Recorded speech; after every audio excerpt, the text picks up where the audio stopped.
વાક્યમાં મારી ઓળખાણ આપી દઉં કે હું એમટીબી કોલેજમાં ભણતી હતી, ત્યાંથી મેં બીએ કર્યું અને પછી એમએ અને પીએચડી મેં સાઉથ ગુજરાત યુનિવર્સિટીના ઇકોનોમિક્સ ડિપાર્ટમેન્ટમાંથી કર્યું છે. એટલે એ રીતે જોઈએ તો હું તમારી એલ્યુમિનાઈ છું અને મને ગર્વ છે. અને હું રાજેશભાઈ, ડોક્ટર ગૌરાંગ રામી એ બધાનો ખૂબ આભાર માનું છું કે બધાએ મને આ તમારી સાથે વાત કરવાની તક આપી છે.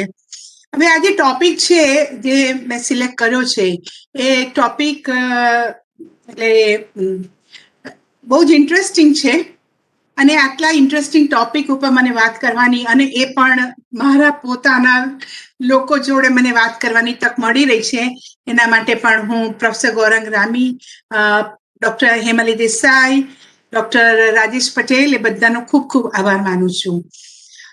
હવે મારી ભાષા થોડી મિક્સ્ડ રહેશે. ઇંગ્લિશ અને ગુજરાતીમાં હું બનતા પ્રયાસો કરીશ કે હું તમારી સાથે ગુજરાતીમાં વાત કરી શકું, પણ આમાં જે ટેકનિકલ ટર્મ્સ હોય છે અને એ ટેકનિકલ ટર્મ્સ શું છે કે ગ્લોબલ લેવલ ઉપર વપરાય છે, એટલે હું ઇંગ્લિશમાં એ ટર્મ્સનો ઉપયોગ કરીને તમારી સાથે વાત કરીશ. આજે જે ટોપિક ઉપર હું વાત કરવાની છું એ છે બેસ્ટ પ્રેક્ટિસીસ ઇન રિસર્ચ. હવે આ બેસ્ટ પ્રેક્ટિસીસ ઇન રિસર્ચ શું છે? આપણે બધા જાણીએ છીએ, આપણે બધા સંશોધકો છીએ અને સતત આપણે કામ કરતા હોઈએ છીએ.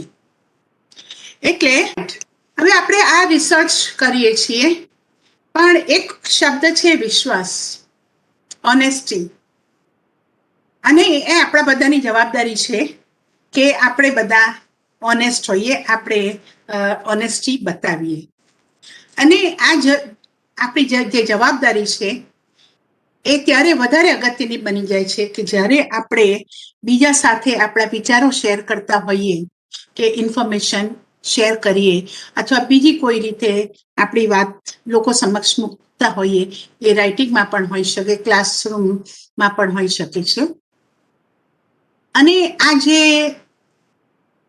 ઓનેસ્ટી છે એને આપણે ઇન્ટેલેક્ચ્યુઅલ ઓનેસ્ટી તરીકે ઓળખાવીએ છીએ. અને ઇન્ટેલેક્ચ્યુઅલ ઓનેસ્ટીમાં વિશ્વાસ અને એ આપણી માન્યતાઓ છે, સાચી માન્યતાઓ, એનું એક કોમ્બિનેશન આપણને જોવા મળે છે. Now, what is this intellectual honesty that we are talking about? But this honesty, intellectual honesty, is nothing but the honesty in acquiring, analyzing, and transmission of ideas. આપણે આપણા વિચારો કઈ રીતે મેળવીએ છીએ, એનું કઈ રીતે વિશ્લેષણ કરીએ છીએ અને કયા સ્વરૂપમાં મૂકીએ છીએ. ટ્રાન્સમિશન, એક્વિઝિશન, એનાલિસિસ અને ટ્રાન્સમિશન. એટલે કોઈ પણ વ્યક્તિ એ ઇન્ટેલેક્ચ્યુઅલી ઓનેસ્ટ ત્યારે ગણાય છે જ્યારે એ સાચું જાણવાના પ્રયાસો કરે છે અને સાચું જણાવે છે. Knowing the truth and telling the truth, એને આપણે ઇન્ટેલેક્ચ્યુઅલ ઓનેસ્ટી તરીકે ઓળખાવીએ છીએ. હવે એમાં કઈ કઈ બાબતોનો સમાવેશ થાય છે? This includes scholarship, conversation, which may be in the form of dialogue. કોઈની સાથે આપણે ડાયલોગ કરીએ, ડિબેટ કરતા હોઈએ, કોઈની સાથે આપણે વાટાઘાટો કરતા હોઈએ અને કોઈ પણ બાબત આપણે જણાવતા હોઈએ. એ બધાનો સમાવેશ ઇન્ટેલેક્ચ્યુઅલ ઓનેસ્ટીમાં થાય છે. એની સાથે સાથે કોઈ પણ પ્રકારનું જે પબ્લિક કોમ્યુનિકેશન હોય, જાહેરમાં આપણે વાતચીત કરતા હોઈએ, જેવી રીતે કોઈ અનાઉન્સમેન્ટ કરીએ કે કોઈ સ્પીચ આપીએ કે લેક્ચર આપીએ, અથવા વિદ્યાર્થીઓને આપણે કોઈ ઇન્સ્ટ્રક્શન્સ આપતા હોઈએ કે કોઈ પ્રેઝન્ટેશન્સ આપતા હોઈએ, અથવા પબ્લિકેશન સાથે સંબંધિત કોઈ બાબત હોય, ન્યૂઝપેપરમાં કોઈ સમાચારો આપીએ, કોઈ પોલિસી સ્ટેટમેન્ટની રજૂઆત કરીએ, રિપોર્ટ તૈયાર કરીએ, એ સાથે સાથે ધાર્મિક ઇન્સ્ટ્રક્શન્સ એટલે ધાર્મિક બાબતોને લગતી આપણે માહિતી સોશિયલ મીડિયામાં કોઈ પોસ્ટિંગ કરીએ અથવા જર્નલિઝમ, એ સિવાય એ ઉપરાંત કોઈ ફોટોગ્રાફ હોય, કોઈ ગ્રાફ હોય, કોઈ સ્પીચ આપતા હોઈએ અથવા કોઈ પણ સ્વરૂપમાં આપણા વિચારોની જે અભિવ્યક્તિ છે એને આપણે ઇન્ટેલેક્ચ્યુઅલ ઓનેસ્ટીમાં સમાવેશ કરીએ છીએ. આ જે ઇન્ટેલેક્ચ્યુઅલ ઓનેસ્ટી છે એક પ્રોબ્લેમ સોલ્વ કરવા માટેની, એ સમસ્યાઓનો સમાધાન કરવા માટેની એક એપ્લાઇડ મેથડ છે અને એમાં ઓનેસ્ટ એટીટ્યુડ એ બહુ જરૂરી હોય છે અને એને આપણે ઘણી બધી રીતે દર્શાવી શકીએ છીએ. અને આ જે અભિવ્યક્તિ છે એ સાચી છે, ટ્રુ છે અને એમાં કોઈ પણ આઈડિયોલોજીકલ ઇન્ટરફિયરન્સ થાય નહીં. હવે ધારો કે આપણે કોઈ એક પક્ષ એ છે, આપણે એ પક્ષનો ને ફેવર કરીએ છીએ, પણ પક્ષ બી દ્વારા કોઈ વિચારની અભિવ્યક્તિ કરવામાં આવી હોય અને જ્યારે પક્ષ એ દ્વારા એટલે કે અથવા તમારા દ્વારા પક્ષ બી ની વાતને મૂકવાની હોય લોકો સમક્ષ, તો આપણે એને તોડી મરોડીને મૂકીએ એ ઇન્ટેલેક્ચ્યુઅલ ઓનેસ્ટી નથી. એને આપણે મેન્યુપ્યુલેટ કરીએ તો એ ઇન્ટેલેક્ચ્યુઅલ ઓનેસ્ટી નથી. જે જરૂરી બાબતો છે અથવા ફેક્ટ્સ છે, ઇન્ફોર્મેશન છે, એને આપણે પર્પસફુલી ઓમિટ નથી કરતા. ધારો કે સાંજે 4 વાગે અત્યારે આપણો લેક્ચર શરૂ થયો છે એટલે સાંજ પડી છે એટલે મારો લેક્ચર સાંજે છે એવી આપણે રજૂઆત કરીએ. પણ હવે એ જ વાતને કે આપણે રાત્રે 4 વાગે મારો લેક્ચર શરૂ થયો એ આપણે કહીએ, 4 વાગ્યાનો સમય બરાબર થયો, પણ એ જ વાતને આપણે બીજી રીતે મૂકી છે, જે પક્ષ છે એ આપણે બદલી નાખ્યો છે, તો એને કારણે વાતનું અર્થઘટન બદલાઈ જાય છે, વાતની એ જે વાસ્તવિકતા છે એ બદલાઈ જાય છે. હવે આ બાબત આપણે જે હાઇપોથિસિસ, એના માટે જે શબ્દ છે ગુજરાતીમાં હાઇપોથિસિસને આપણે શું કહીશું ગુજરાતીમાં, પરિકલ્પના. આ જે પરિકલ્પના છે જ્યારે આપણે એને મૂકીએ છીએ તો એ પરિકલ્પના એટલા માટે મૂકીએ છીએ કે એમાં આપણે કોઈ પણ પ્રકારનું બાયસ્ડ નથી દર્શાવી રહ્યા અને એમાં કોઈ પણ પ્રકારનું આપણે શું કહેવાય કે ટ્વિસ્ટિંગ નથી કર્યું અને એ ખૂબ જરૂરી છે.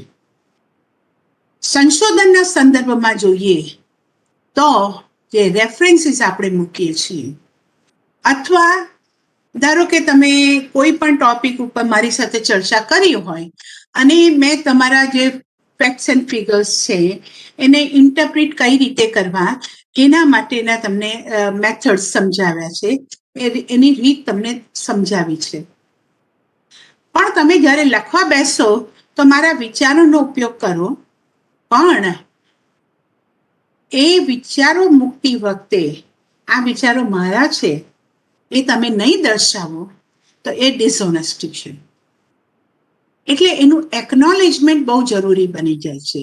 જ્યાં પણ જરૂરી હોય ત્યાં આપણે આ એકનોલેજમેન્ટ, રેફરન્સીસ એ બધું બતાવવું જરૂરી છે.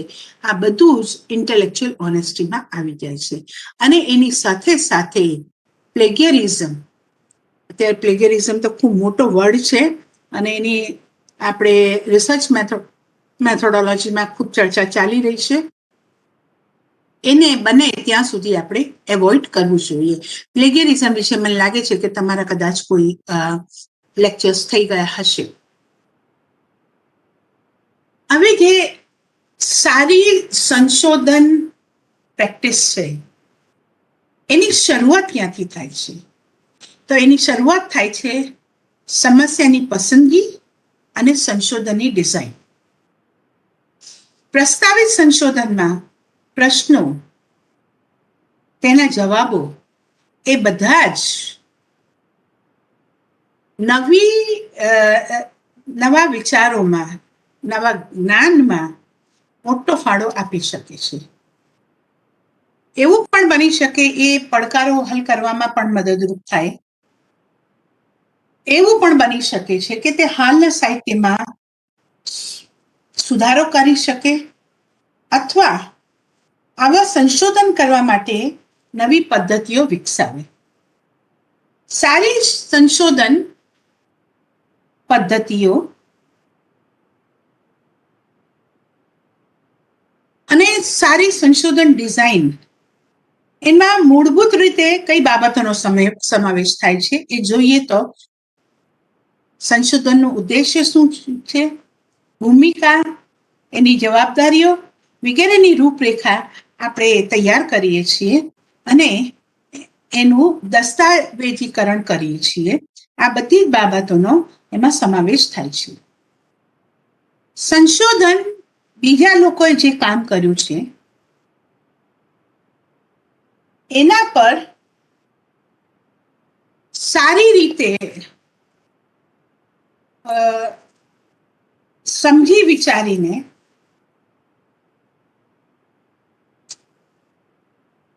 આપણે કંઈક નવું કરીએ છીએ. સારું કામ જે લોકોએ કર્યું છે એના ઉપર આપણે સંશોધન કરતા હોઈએ, એમાં સુધારો કરવા માટેના પ્રયાસો આપણે કરતા હોઈએ છીએ. સામાન્ય રીતે જોઈએ તો રિસર્ચ અથવા સંશોધન એ શેના પર આધાર રાખે છે? એ પ્રયોગશાળાની નોંધ કે બીજાએ જે કામ કર્યું છે એના પર આધારિત આપણે સારું સંશોધન કરી શકીએ છીએ. અને એમાં લેબોરેટરીમાં જે આપણે નોંધો કરી હોય, નોટ્સ બનાવ્યા હોય, સોશિયલ સાયન્ટિસ્ટ હોય તો આપણે ફિલ્ડમાં ગયા હોઈએ તો એના આધારે આપણે નોંધ લેતા હોઈએ. પછી રિસર્ચ જર્નલ અથવા આપણી ફિલ્ડમાં જ કોઈ સારા દસ્તાવેજો હોય, એ બધા ખૂબ અગત્યના બની જાય છે.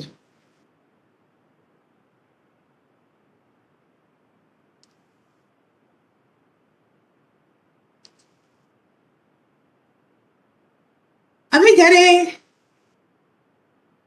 સંશોધન કરવાની શરૂઆત કરવામાં આવે તો જેમ મેં તમને કીધું કે એમાં આ બધી બાબતોનો સમાવેશ થાય છે અને બને તો આપણે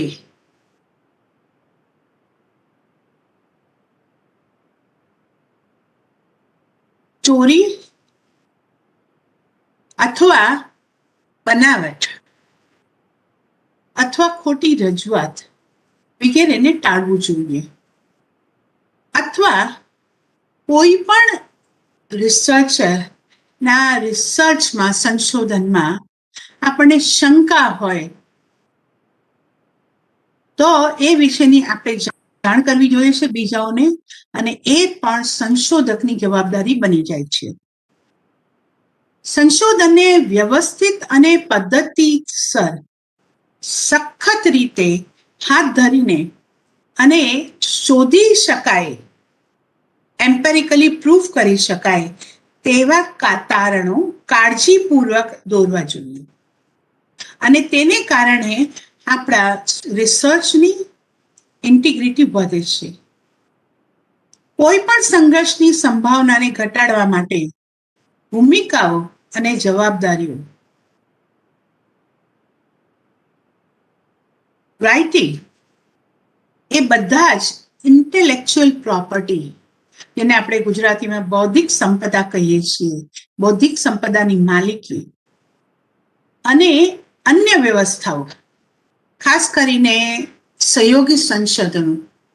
હવે સહયોગી સંશોધન એ રાજ્ય સ્તરે હોઈ શકે, રાષ્ટ્રીય સ્તરે હોઈ શકે અથવા આંતરરાષ્ટ્રીય સ્તરે પણ હોઈ શકે છે.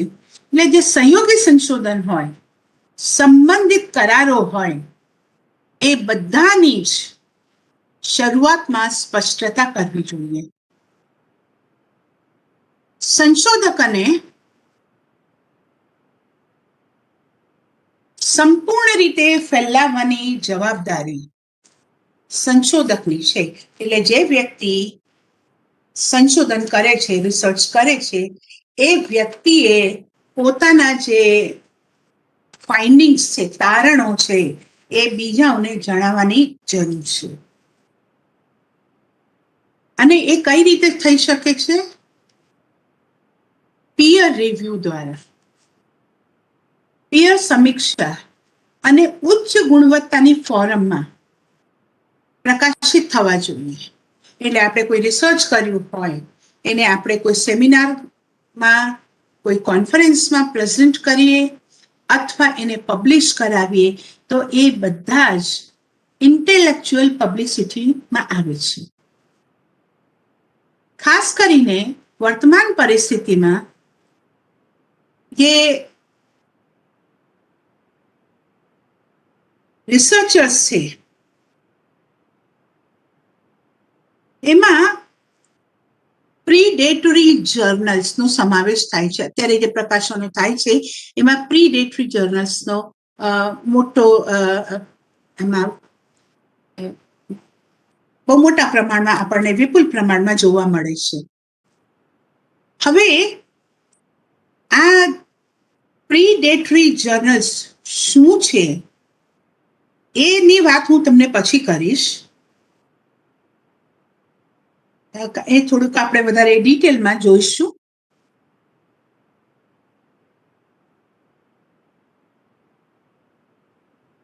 પ્રત્યક્ષ કે પરોક્ષ રીતે સમર્થન આપનારા બધા જ સહયોગીઓ, ફંડિંગ એજન્સી, એણે આપણને ભંડોળ પૂરો પાડ્યો છે, સમીક્ષકો અને અન્ય લોકોના યોગદાનને આપણે યોગ્ય રીતે સ્વીકારવું જોઈએ. સંશોધન વ્યવસ્થાપન અને તાલીમની બાબતોમાં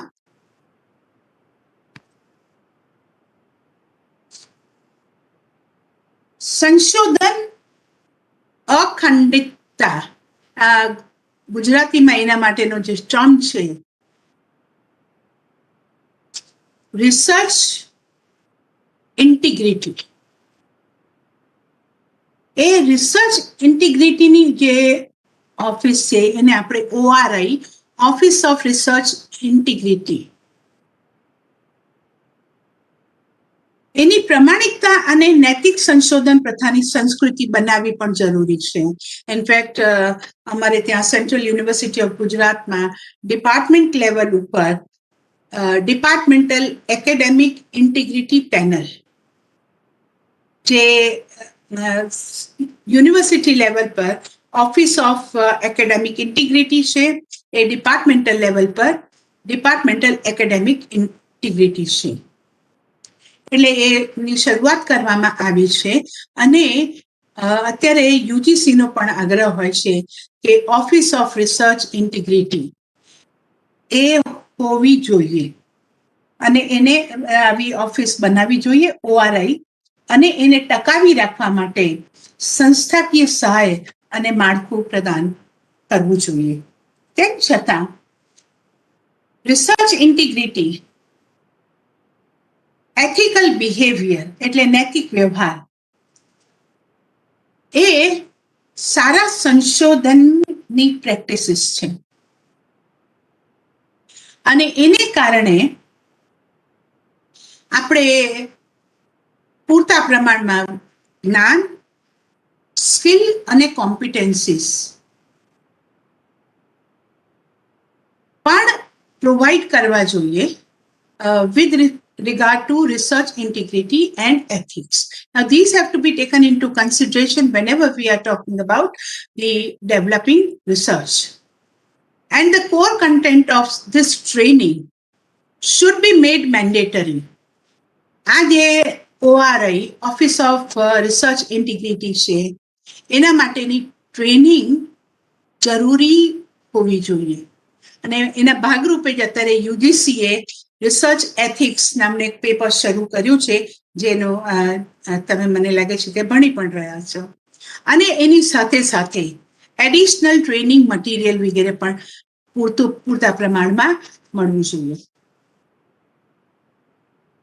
એની સાથે સાથે હવે ઓફિસ ઓફ રિસર્ચ ઇન્ટિગ્રિટી જે છે એણે કઈ કઈ બાબતો ને પ્રમોટ કરવી જોઈએ, પ્રોત્સાહન આપવું જોઈએ for developing the conduct and management of research. કઈ કઈ બાબતોનો સમાવેશ થાય છે? Ethics, rigor, relevance, transparency, respect, independence, and accountability.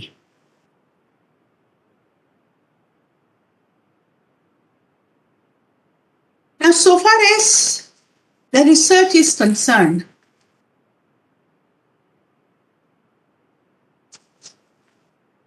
હવે આ બધી બાબતો આપણે થોડાક ડિટેલમાં પણ જોઈશું.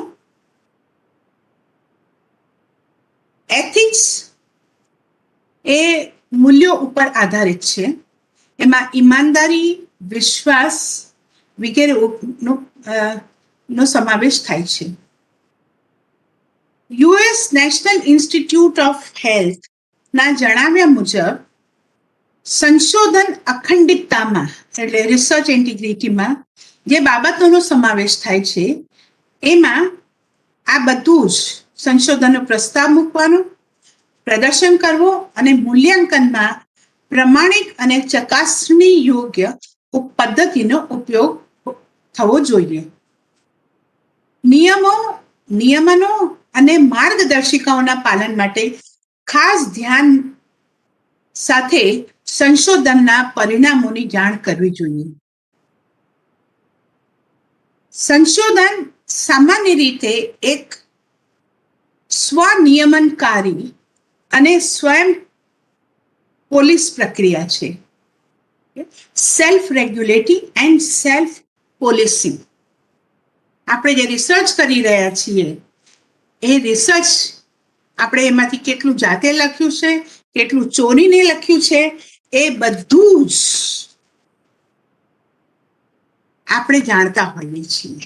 એટલે એને આપણે સેલ્ફ રેગ્યુલેટિંગ અને સેલ્ફ પોલિસિંગ પ્રોસેસ તરીકે ઓળખાવીએ છીએ.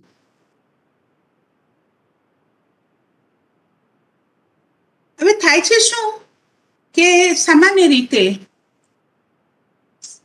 ઘણી વખત એવું બની જાય છે કે સંશોધકો ખોટા અને બનાવટી સંશોધન પણ કરી શકતા હોય.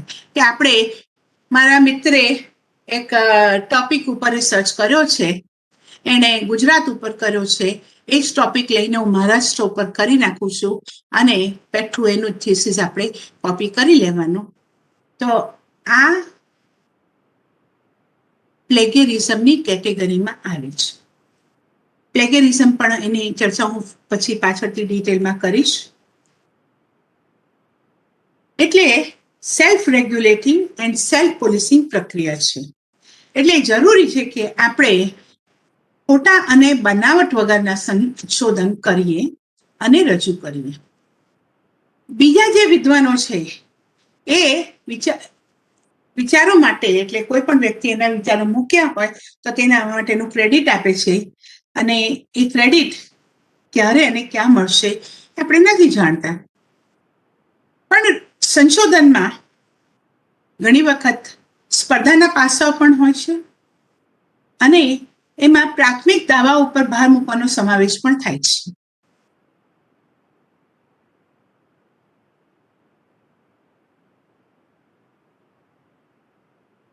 જ્યારે કોઈ પણ રિસર્ચ કરવામાં આવે તો એ રિસર્ચનું મહત્વ શું છે, સમાજ ઉપયોગી છે કે કેમ,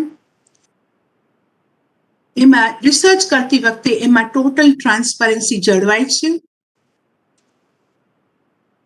જ્યારે રિસર્ચ કરતા હોઈએ તો કોઈ રિસ્પોન્ડન્ટ્સ હોય તો એ રિસ્પોન્ડન્ટ્સ માટે આપણને પૂરતો રિસ્પેક્ટ હોય એ ખૂબ જરૂરી છે. અને જ્યારે આપણે કોઈ સંશોધન કરીએ, રિસર્ચ કરતા હોઈએ, એ સ્વતંત્રપણે કરીએ, એમાં કોઈ પણ પ્રકારનું ઇન્ટરફિયરન્સ, ધારો કે મારો કોઈ સ્ટુડન્ટ હોય, રિસર્ચ કરતો હોય અને એણે કોઈ ડેટા કલેક્ટ કર્યો છે અને એના ઇન્ટરપ્રિટેશન ડેટાના આધારે થોડાક અલગ થાય છે, પણ હું એનાથી ધારો કે સહમત ન થાઉં અને એને ફોર્સ કરું કે ના, તમારે આ ડેટાનો ઇન્ટરપ્રિટેશન, અર્થઘટન આ રીતે નહીં પણ આ રીતે જ કરવાનું, એમાં મેન્યુપ્યુલેશન્સ કરીએ તો રિસર્ચરની જે ઓટોનોમી છે, ઇન્ડિપેન્ડન્સ છે, એ જળવાતી નથી. અને એની સાથે સાથે કોઈ પણ સંશોધક હોય, they are all accountable to social values, to society. This we should never forget.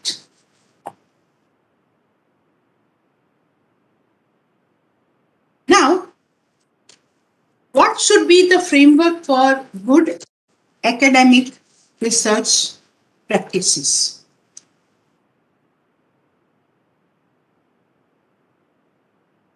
To operationalize the values that I've just talked about, જે મેં મૂલ્યોની વાત કરી છે અત્યારે, એમાં એક મલ્ટી પાર્ટ ફ્રેમવર્ક એ રિસર્ચ સાયકલમાં જળવાવી જરૂરી છે.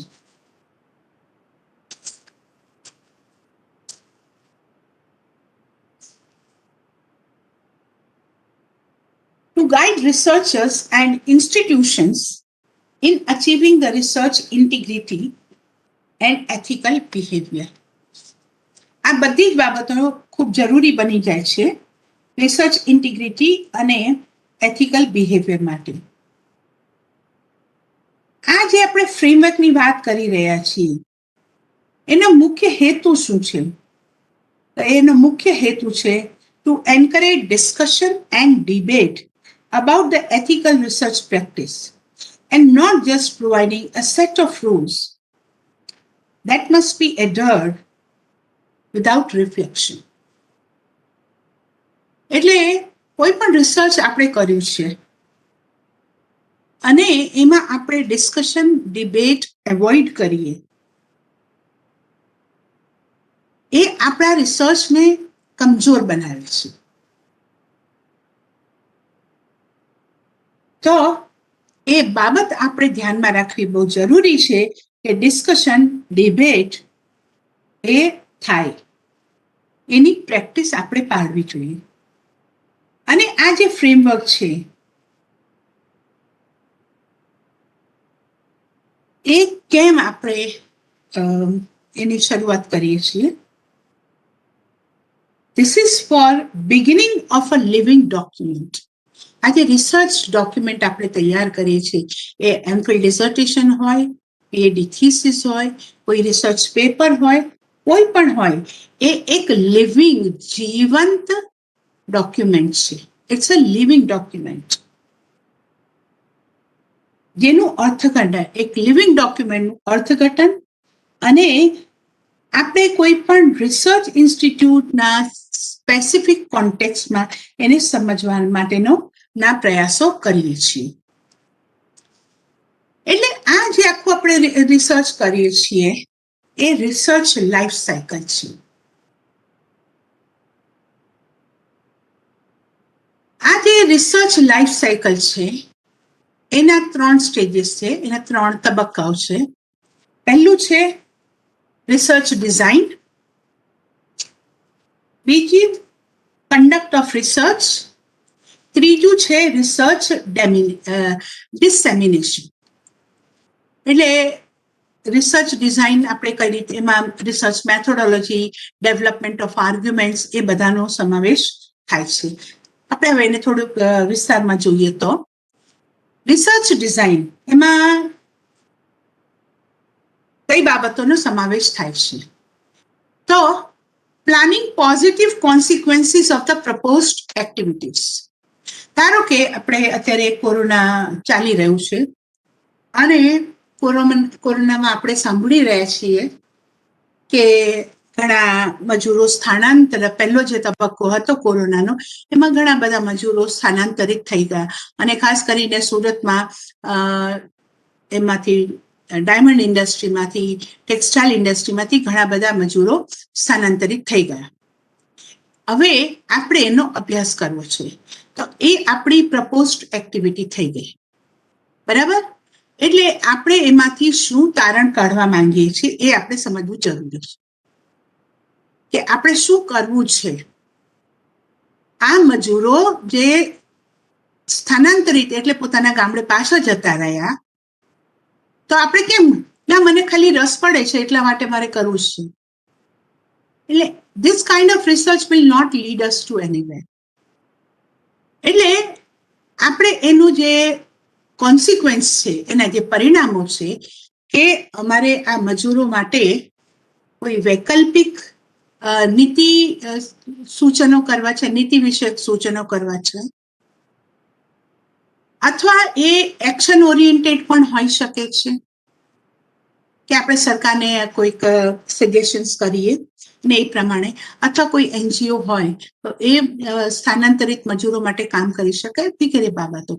એટલે એના જે પોઝિટિવ કોન્સિક્વન્સીસ છે એને ધ્યાનમાં રાખીને આપણે આ રિસર્ચ ડિઝાઇન તૈયાર કરવાની છે. Researchers should assess the feasibility of the study. એટલે આ રિસર્ચ, આ જે સંશોધન છે એ શક્ય બનશે કે કેમ, given the resources in terms of expertise, facility, funding, equipment and any other support. હવે ધારો કે કોઈ પણ રિસર્ચરની ઈચ્છા થઈ કે મારે તો આજે જ કરવું છે, લોકડાઉન થયું છે, અને કે મારે તો આજે જ ફિલ્ડમાં જઈને સ્થાનાંતરિત મજૂરો પાસેથી માહિતી ભેગી કરવાની છે.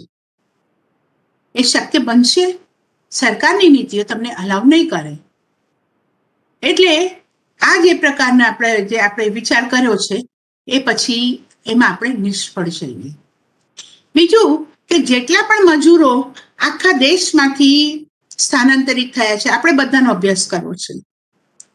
એ આપણી કેપેસિટીથી બહારની વાત છે. એક અનુમાન પ્રમાણે 10 લાખથી વધારે મજૂરો સ્થાનાંતરિત થયા. શું આપણે આટલા બધા મજૂરો સુધી પહોંચી શકીએ છીએ ખરા? તો એ આપણી કેપેસિટીની બહારની વાત છે. એના માટે આપણે ખર્ચ કરવો પડે છે. આપણી પાસે એટલા પૈસા છે કે આપણે આટલા બધા મજૂરોનો અભ્યાસ કરી શકીએ? આપણી પાસે એટલા સાધનો છે કે આપણે કરી શકીએ છીએ? જો આ થાય તો આપણે નિષ્ફળ જઈએ. એટલે આપણી જે ક્ષમતા છે, સુવિધાઓ છે, આપણા જે સાધનો છે, એમાં ફંડિંગ પણ આવી જાય છે. એ વગેરેને ધ્યાનમાં રાખીને આપણે આપણા અભ્યાસને આગળ લઈ જવાનું છે. ત્યારબાદ સંશોધક માટે જરૂરી છે કે એક ડેટા મેનેજમેન્ટ સિસ્ટમ એના માટે હોવો જોઈએ. એપ્રોપ્રિએટ ડેટા મેનેજમેન્ટ સિસ્ટમ, અને એમાં ડિટેલ અને easily traceable record for outcomes and milestones. હવે ધારો કે આપણે ડેટા, તો ધારો કે આપણે 10,000 મજૂરોનો ડેટા ભેગો કરી લીધો છે, પણ હવે કરવો છે, પહેલા આપણે ત્યાંથી શરૂઆત કરી કે ડેટા આપણે ભેગો કરવો છે, એવું આપણે વિચાર કર્યો છે. આ ડેટા આપણે કઈ રીતે ભેગું કરીશું? ડેટા જ્યારે મળશે આપણને, એટલે કઈ રીતે ભેગું કરીશું ડેટા, એના માટે આપણે ક્વેશ્ચનને ડેવલપ કરવી પડશે, કયા પ્રશ્નો પૂછીશું, એ બધી બાબતોને આપણે આખું ડિટેલિંગ કરવું પડશે. અને એ ડિટેલિંગ કર્યા પછી જ આપણે આગળ એમાં ક્વેશ્ચનને તૈયાર કરીશું, પછી ડેટા કલેક્ટ કરવા માટે જઈશું. હવે આપણે ડેટા કલેક્ટ કરી લીધો એટલે સેકન્ડ સ્ટેજમાં પ્રશ્ન એ થાય કે આ ડેટા 10,000 મજૂરોનો ડેટા આપણે જે ભેગો કર્યો છે, કોઈ પણ રીતે કર્યો છે, તો એ આપણે કઈ રીતે એનું ટેબ્યુલેશન કરીશું, કઈ રીતે એનાલિસિસ કરીશું, એ બધી જ બાબતોમાં આપણે ક્લિયર રહેવું પડશે. આ બધી જ બાબતો ડેટા મેનેજમેન્ટ સિસ્ટમમાં આવી જાય છે. રેકોર્ડ્સ કઈ રીતે મેન્ટેન કરીશું, આઉટકમ્સ આપણે આવશે તેનું આપણે શું કરીશું, કઈ રીતે એનાલિસિસ કરીશું, એના ઇન્ટરપ્રિટેશન કઈ રીતે કરીશું, એ બધું જ, અને ડિટેલ એનાલિસિસ કઈ રીતે કરીશું, એ બધી જ બાબતોનો સમાવેશ થાય છે.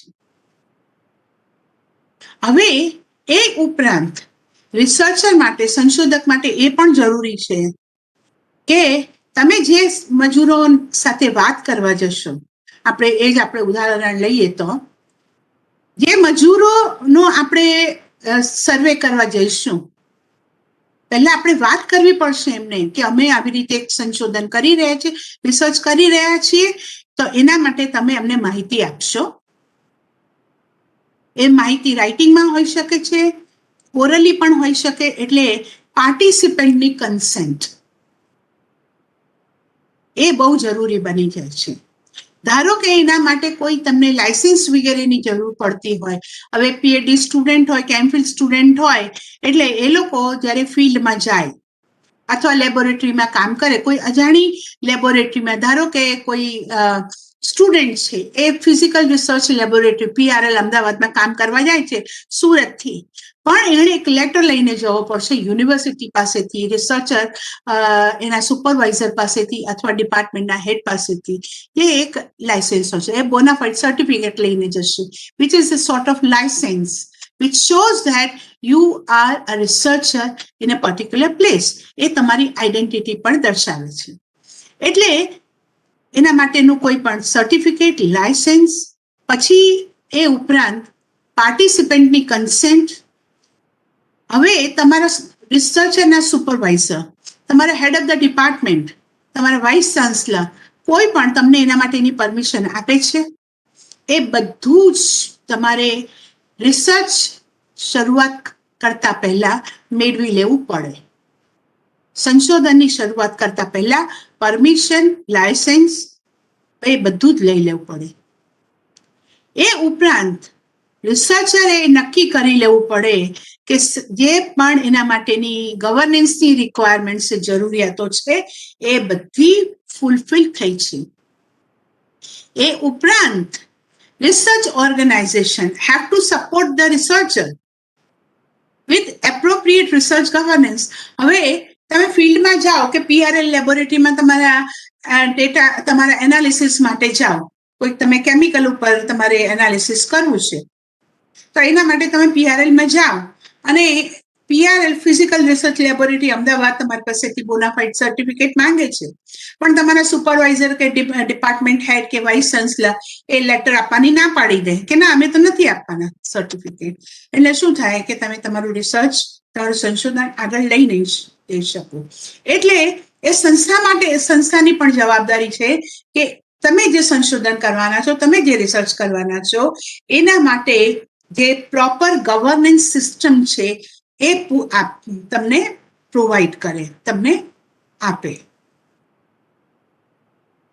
પણ એ સાઉન્ડ રિસર્ચ અને પ્રોજેક્ટ મેનેજમેન્ટ ફ્રેમવર્કના હેઠળ જ હોય. એટલે તમે કોઈ દિવસ ધ્યાન આપ્યું હોય તો જ્યારે કોઈ સુપરવાઇઝર રિસર્ચરને લેટર લખી આપે that so and so person is a bona fide student of the department working under so and so person on this topic, એટલે એમાં પછી ટોપિક બતાવે અને પછી એમાં લખવામાં આવે કે data collect, you are requested two kindly provide the data relating to the research of the candidate, and there is an assurance from the researcher, from the research supervisor, and also from the department that the data will be used only for research purposes. એટલે એમાં clearly લખવામાં આવે that the data will be used only for research purpose. એટલે પછી ધારો કે કોઈ વ્યક્તિ કે મેં 10 લાખ રૂપિયાની બચત કરી છે અને પછી તમે ઇન્કમ ટેક્સ ડિપાર્ટમેન્ટને જાણ કરી દો કે આ વ્યક્તિ મને એવી માહિતી આપી છે કે એણે 10 લાખ રૂપિયાની બચત કરી છે, એટલે બીજા દિવસે ઇન્કમ ટેક્સ વાળા એમને ત્યાં પહોંચી જાય અને પૂછે કે 10 લાખ રૂપિયા તમારી પાસે ક્યાંથી આવ્યા. એટલે એ વ્યક્તિ પછી મુશ્કેલીમાં મુકાઈ જાય. એટલે આવા બધા પ્રશ્નો રિસર્ચર સંશોધકે પહેલાથી ક્લિયર કરી દેવું પડે કે જે માહિતી રિસ્પોન્ડન્ટ પાસેથી મળશે એ ફક્ત અને ફક્ત એ રિસર્ચ માટે એનો ઉપયોગ કરવામાં આવશે. એટલે એ પ્રોજેક્ટ મેનેજમેન્ટ ફ્રેમવર્કમાં આવે છે. બરાબર? એટલે આ બધી બાબતોનો આપણે ધ્યાન રાખવાની ખૂબ જરૂરી છે.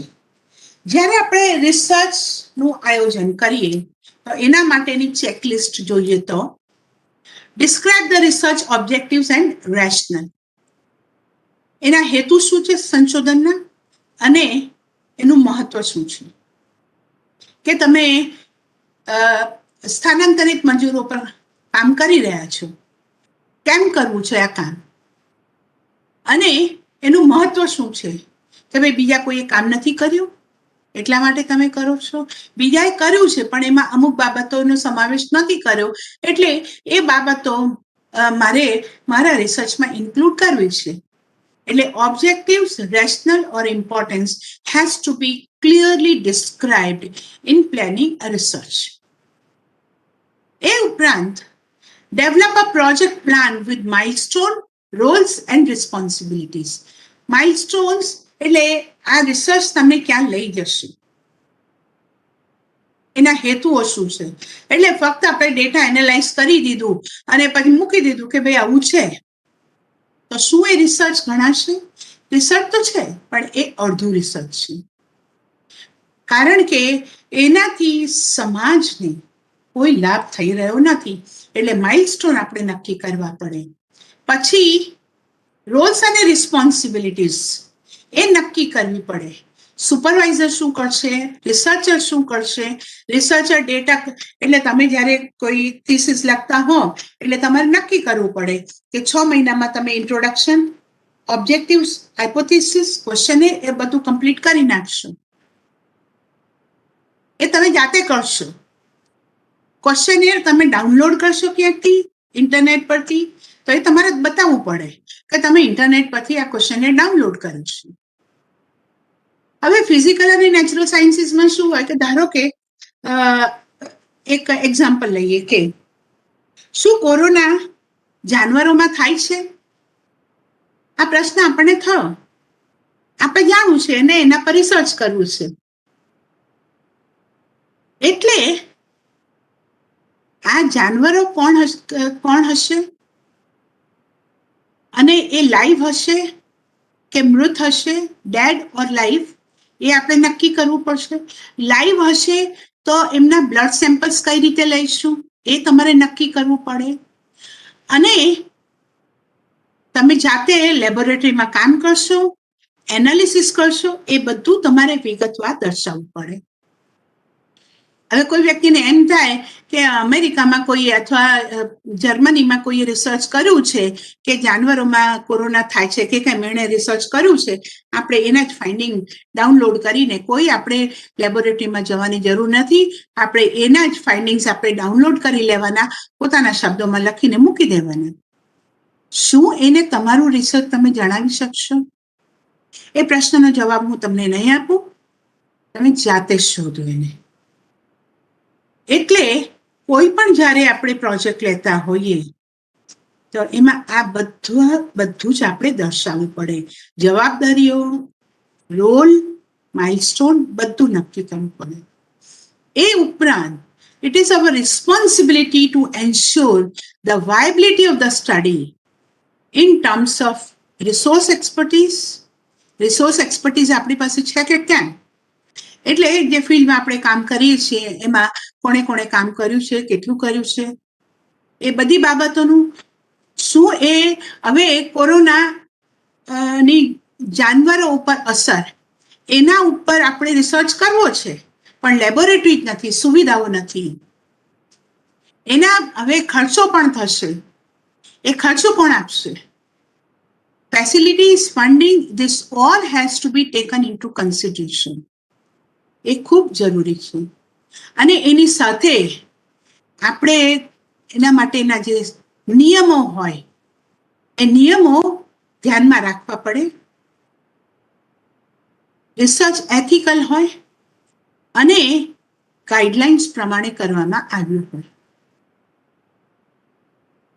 હવે ધારો કે શું થાય કે આપણે કોઈની પણ પરમિશન લીધા વગર આપણને શહેરમાં 10 જાનવરો મળ્યા, એમના બધાના સેમ્પલ લઈ લીધા, કોઈને પૂછ્યું નથી, કોઈને જણાવ્યું નથી. સરકારનો નિયમ એવો છે કે તમે ગમે તે જાનવરને આવી રીતે એના શરીર એટલે એના એક્સ્ટ્રેક્ટ છે એ તમે નથી લઈ શકતા. ધારો કે નિયમ હોય અને છતાં તમે એના સેમ્પલ્સ લઈ લો છો, એ અનએથિકલ સેમ્પલ્સ ગણાશે. સંસ્થાકીય ગાઈડલાઇન્સ જે હોય, જો તમે વીર નર્મદ સાઉથ ગુજરાત યુનિવર્સિટીમાં રિસર્ચ કરતા હોય અને યુનિવર્સિટીનો એવો નિયમ હોય કે તમે કોઈ પણ જાનવરોને અહીંયા લઈને આવતા હોય લેબોરેટરીમાં, તો તમારે યુનિવર્સિટીની પરમિશન લઈ લેવાની. ભલે એ ઉંદર હોય કે કાચબો હોય કે કોઈ પણ હોય, એને ત્યારે તમે લેબોરેટરીમાં લઈને આવો ત્યારે તમારે યુનિવર્સિટીની પરમિશન લેવાની. અને તમે યુનિવર્સિટીની પરમિશન લીધા વગર એ બધાને લેબોરેટરીમાં લઈ આવો, એ અનએથિકલ ગણાશે. એટલે આ બધી જ બાબતોનો આપણે ધ્યાન રાખવું ખૂબ જરૂરી બની જાય છે. એક સારો સંશોધકીય પ્રશ્ન, good research question, it should be clear. મારે આ પણ કરવું છે, પેલું પણ કરવું છે. મારે હવે ધારો કે મેં તમને બે ઉદાહરણ આપ્યા, એક સોશિયલ સાયન્સનો આપ્યો અને એક નેચરલ સાયન્સનો આપ્યો. હવે બંનેની અંદર ધારો કે આપણે સ્થળાંતરિત મજૂરોની વાત કરતા હોઈએ સોશિયલ સાયન્સમાં, તો કે મારે તો એ પણ જાણવું છે કેમ જતા રહ્યા, હવે શું કરે છે એ પણ મારે જાણવું છે, અને હવે આગળ શું કરશે એ પણ મારે બધું જાણવું છે. તો એને કારણે કન્ફ્યુઝન્સ ઊભી થશે. And this kind of research will lead to nowhere. So it's very important that you clearly mention all your objectives. એટલે બને એટલા સ્પેસિફિકલી તમારે તમારા હેતુઓ તમારા રિસર્ચમાં મૂકવાના. હવે જે નેચરલ સાયન્સનું ઉદાહરણ મેં તમને આપ્યો કે કોરોનાની જાનવરો ઉપર અસર, તો હવે કોરોનાની જાનવરો ઉપર અસર માટે આપણે જાણવું છે. અચ્છા, હવે એમને કોરોનાની કોઈ અસર નથી થતી, પણ પછી બીજું શું થઈ શકે છે એમને, મારે એ પણ જાણવું છે. એ કેટલા વર્ષ જીવી શકે છે એ પણ મારે જાણવું છે. ઓકે, તો આ બધું જ મારે જાણવું છે. So this kind of research will lead you nowhere. There has to be clearly defined objectives which can be readily understood. એ બધા સમજી શકે એ પ્રકારના હોવા જોઈએ. I think I have taken too much of time, but I will continue અને મારે આ finish કરવું છે આ ટોપિક આજે. થોડું સ્પીડમાં જઈશ. Yeah. No, કોઈ વાંધો નહીં madam, you can continue, no problem. Right, yeah. So the objectives should be very, very clear. It should be focused. So feasibility has to be taken into consideration. The objectives and your research design has to be very, very concise and very comprehensive. અને એક વિશિષ્ટ પ્રકારની હોવી જોઈએ અને logical reasoning હોવી ખૂબ જરૂરી છે. Now, the research questions, coming to the research questions and documentation. The sound formulation of the research question requires consultation with the expert.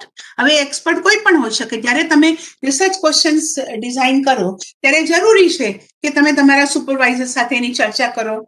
એટલે અથવા એ બીજો કોઈ એક્સપર્ટ પણ હોઈ શકે. ધારો કે મારો કોઈ સ્ટુડન્ટ હોય અને એ ગાંધીનગરમાં મારી સાથે કામ કરે છે સેન્ટ્રલ યુનિવર્સિટીમાં, પણ હું એને વીર નર્મદ સાઉથ ગુજરાત યુનિવર્સિટીમાં ધારો કે કોઈ ટીચર હોય જે એના પર કામ કરતું હોય અથવા એણે કર્યું હોય તો હું એની પાસે પણ મોકલી શકું. એટલે કોઈ પણ એક્સપર્ટ હોય એને કન્સલ્ટ કરે. Consultation with the expert, understanding of the relevant theories, એના માટેના જે સિદ્ધાંતો છે, જે થિયરીઝ છે, એ બધાને ખૂબ સમજવા જરૂરી બની જાય છે. અને એના માટેનો ડેટા અને રેકોર્ડ્સ એ આપણે જે મેળવીએ છીએ એની પણ આપણને અન્ડરસ્ટેન્ડિંગ બરાબર હોય. એટલે ધારો કે છેલ્લા 1.5 વર્ષની અંદર કેટલા લોકોને કોરોના થયો છે આપણે જાણવું છે, તો એના માટે એનો ડેટા આપણને ક્યાંથી મળશે, રેકોર્ડ શું છે, ઓથેન્ટિક ડેટા શું છે, એટલે એ બધું એની અન્ડરસ્ટેન્ડિંગ આપણને હોવી જોઈએ આપણે રિસર્ચ શરૂ કરીએ એના પહેલા. એ ઉપરાંત હવે આ જે ટોપિક છે એના ઉપર બીજા કોઈએ રિસર્ચ કર્યું છે કે કેમ, એ પણ રેલેવન્ટ લિટરેચર એ પણ આપણે સમજવું પડશે. And understanding of the relevant literature. Then detailed journaling, record keeping, and documentation.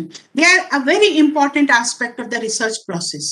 They not only help the researcher to keep track of the process, એટલે કઈ રીતે એ પ્રક્રિયા આપણે કરીશું એ ફક્ત એ જ ઇમ્પોર્ટન્ટ નથી, એ સમજાવે છે, પણ એની સાથે સાથે એક હિસ્ટોરિકલ રેકોર્ડ આપણે મેન્ટેન કરીએ જેથી આપણે લાંબા ગાળે એ ડિટેલ્સને ભૂલી ના જઈએ. એ ઉપરાંત detail plans, they are very very helpful for newly minted researchers. કે નવા સંશોધકો છે એમના માટે આ ડિટેલ પ્લાન્સ ખૂબ જરૂરી બની જાય છે. કઈ રીતે કરવાનું છે, કેવી રીતે કરવાનું છે, એના માટે આપણે ફંડિંગ ક્યાંથી લઈશું, એ બધું જ આપણે ક્લિયરલી મેન્શન કરીએ. એટલે ધારો કે તમે કર્યું છે આ બધું તમારા રિસર્ચ માટે, એટલે તમે તમારા સ્ટુડન્ટ્સને પણ સમજાવી શકશો કે કઈ રીતે આખું પ્લાન તમારે તૈયાર કરવાનું છે.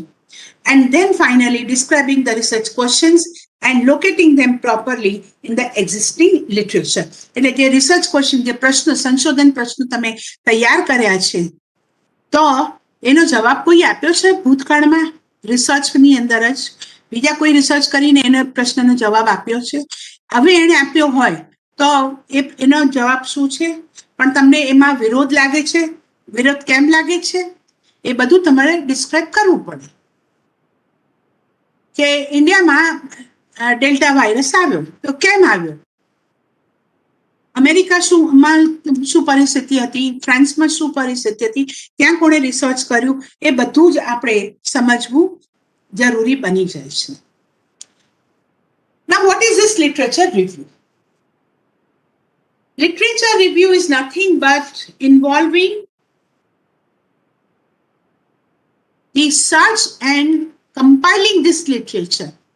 એટલે તમે ધારો કે જાનવરો ઉપર કોરોનાની અસર વિશે તમારે સમજવું છે તો એના પર કોણે કોણે રિસર્ચ કર્યું છે, પહેલા તો આપણે સમજવું પડે કે થિયરી શું છે એના પાછળની, કે ફક્ત હ્યુમન બીંગ્સ ઉપર કોરોનાની અસર થાય છે કે દરેક જાનવર ઉપર, એટલે કોઈ પણ મેમલ કેટેગરીના હોય એના પર એની અસર થાય છે. So all mammals are affected by corona, એ જાણવું છે તમારે. So the theory is that corona can affect all mammals. એટલે all mammals માં animals, human beings બધા જ આવી જાય છે. તો હવે આપણે આ થિયરી આપણે કોણે આપી છે, પછી એ થિયરીમાં શું શું ડેવલપમેન્ટ થયા એ આપણે સમજવું પડે. પછી આ થિયરીને બેઝ બનાવીને કોણે કોણે રિસર્ચ કર્યું, કોણે કોણે સંશોધન કર્યું, એ બધું સમજવાનો પ્રયાસ કરીએ. અને પછી એનું કમ્પાઇલિંગ કરીએ કે 10 જણાએ રિસર્ચ કર્યું આ ટોપિક ઉપર, એ લોકોના તારણો આ હતા, હવે આમાં તારણોમાં ગેપ છે, એ આપણે સમજવાના પ્રયાસો કરીએ. સો લિટરેચર અવેલેબલ, હવે ઘણું બધું કામ થતું હોય છે દરેક ફિલ્ડની અંદર, તો શું આપણે બધાનો સમાવેશ આપણા રિસર્ચમાં કરી લેવાનું છે કે લિટરેચર રિવ્યુમાં કરી લેવાનું છે? ના, એવું નથી. ધારો કે સ્થાનાંતરિત મજૂરો ઉપર, માઇગ્રન્ટ લેબર ઉપર આપણે કામ કરવું છે, એટલે લેબર ઉપર કામ તો ઘણું બધું થયું છે, તો શું આપણે બધાનું જ આપણે લિટરેચર રિવ્યુમાં સમાવેશ કરી લેવાનું છે? ના, એવું નથી કરવાનું. આપણે ફક્ત માઇગ્રન્ટ લેબર ઉપર જ જે રિસર્ચ થયા છે, જે થિયરીઝ છે, એને આપણે સમજવાના છે. So that specific topic has to be considered while undertaking literature review. બરાબર? Okay. So a meaningful literature review is more than a collection of summary of papers or bibliography of research manuscript. એટલે ફક્ત આપણે કે ધારો કે મેં કોઈ research કર્યું છે માઇગ્રન્ટ લેબર ઉપર, એ તમે કે સરિતા અગ્રવાલે આ રિસર્ચ કર્યો છે અને આપણે એને કહીએ કે આ લિટરેચર રિવ્યુ થઈ ગયું, પણ એવું નથી. એના માટે મેથોડોલોજી કઈ ઉપયોગ થઈ, એમાં પછી ઓબ્જેક્ટિવ શું હતા, હાઇપોથિસ શું હતા, ફાઇન્ડિંગ શું હતા, એ બધું આપણે સમજવું પડે અને સમજીને પછી આપણે પોતાના શબ્દોમાં લખીએ, એને આપણે લિટરેચર રિવ્યુ તરીકે ઓળખાવીશું. હવે એના માટેના જે સ્ટેપ્સ છે એ આપણે જોઈએ તો framing research question in terms of the existing literature, એટલે જે ઉપલબ્ધ સાહિત્ય છે, એક્ઝિસ્ટિંગ લિટરેચર, એના આધારે આપણે રિસર્ચ ક્વેશ્ચન્સ ડેવલપ કરીએ છીએ. Consulting relevant database and text for the search. હવે આપણે પ્રશ્નો તો તૈયાર કરી લીધા, પણ એના માટે ડેટાબેઝ આપણને ક્યાંથી મળશે આપણને ખબર નથી, તો એ અધૂરું કામ ગણાશે. એટલે આપણે રેલેવન્ટ ડેટાબેઝ શું છે, એ શું કે છે, એ આપણે સમજવું પડે. લિસ્ટિંગ રેલેવન્ટ કીવર્ડ્સ, એટલે કીવર્ડ શું છે એમાં, બરાબર. Remittances, migrant labour, impact of a disease, impact of a pandemic, એ રીતે આપણે એના કીવર્ડ્સ નક્કી કરવા પડે. એના માટે આપણને જે મહત્વના જે રેફરન્સીસ છે આપણને ક્યાંથી મળશે, એના માટેનું થિયરીઝ, એના માટેનું સાહિત્ય ક્યાંથી મળશે, એ બધા આપણે ડિટેલિંગ કરવું પડે. એટલે આપણે આખું બિબ્લિયોગ્રાફી તૈયાર કરીએ, રેફરન્સીસ તૈયાર કરીએ, થિયરેટિકલ બેઝ તૈયાર કરીએ, ફેક્ટ્સ એન્ડ ફિગર્સ એ તૈયાર કરીએ. So that is all very, very important. And then ensuring the search results are easily retrievable and traceable. એટલે આપણે એવા ફાઇન્ડિંગ્સ શોધીએ, એના જે પરિણામો આવે એવા હોય કે આપણને સમજ જ ના પડે અને સહેલાઈથી મળે જ નહીં આપણને ફાઇન્ડિંગ્સ, શોધતાય ના જડે, તો એ પછી રિસર્ચ કેવું ગણાશે એ તમે સમજી શકો છો. So what is important is ensuring the search results are easily traceable. તમે ફિલ્ડમાં જાઓ અને એક કોઈ છે ને તમારે જાણવું છે કે એમની આવક ઉપર ખૂબ અસર થઈ છે, પણ શું થાય કે આપણે એમને પૂછીએ જ નહીં અને એ રડવા માંડે કે મારા તો 4 છોકરાઓ છે, મારું તો કુટુંબ છે અને મારી કોઈ બચતો જ નથી, અત્યાર સુધી મેં કંઈ બચાવ્યું જ નહીં. આવા બધા એ આપણને આ બધી વાતો કરે. તો આ બધી વાતો આપણે ભેગી તો કરી, પણ એનો અર્થ શું રહ્યો? આપણા જે ફાઇન્ડિંગ્સ છે કે શું અત્યારની હાલની એની આવકમાં કોઈ ઘટાડો થયો છે? આ પ્રશ્નનો જવાબ તો આપણને એની વાતોમાંથી મળ્યું જ નથી. એટલે પછી આપણું જે સંશોધન છે એ નિરર્થક બની જાય છે. So what is important is that the results are retrievable and traceable. Then revising the original research questions if necessary. પહેલા આપણે પાયલોટ સર્વે કરીએ, એટલે ધારો કે 10,000 આપણે મજૂરોનો સર્વે કરવા નીકળ્યા છીએ, એમાંથી પહેલા આપણે 100ની આપણે પસંદગી કરીએ, એનો પાયલોટ સર્વે કરીએ, અને પછી લાગે કે આપણે કોઈ પ્રશ્નો બદલવા છે, પ્રશ્નોમાં ઉમેરો કરવો છે કે એમાં પ્રશ્નો કાઢી નાખવા છે, તો એ બધું રિવિઝન આપણે રિસર્ચ ક્વેશ્ચનમાં કરવું પડે. So revising the original research question, researchers must carefully ensure that they rely only on high quality and reliable sources. એટલે જે રિલાયબલ સોર્સિસ છે એના પર જ આધારિત આપણું સંશોધન હોવું જોઈએ.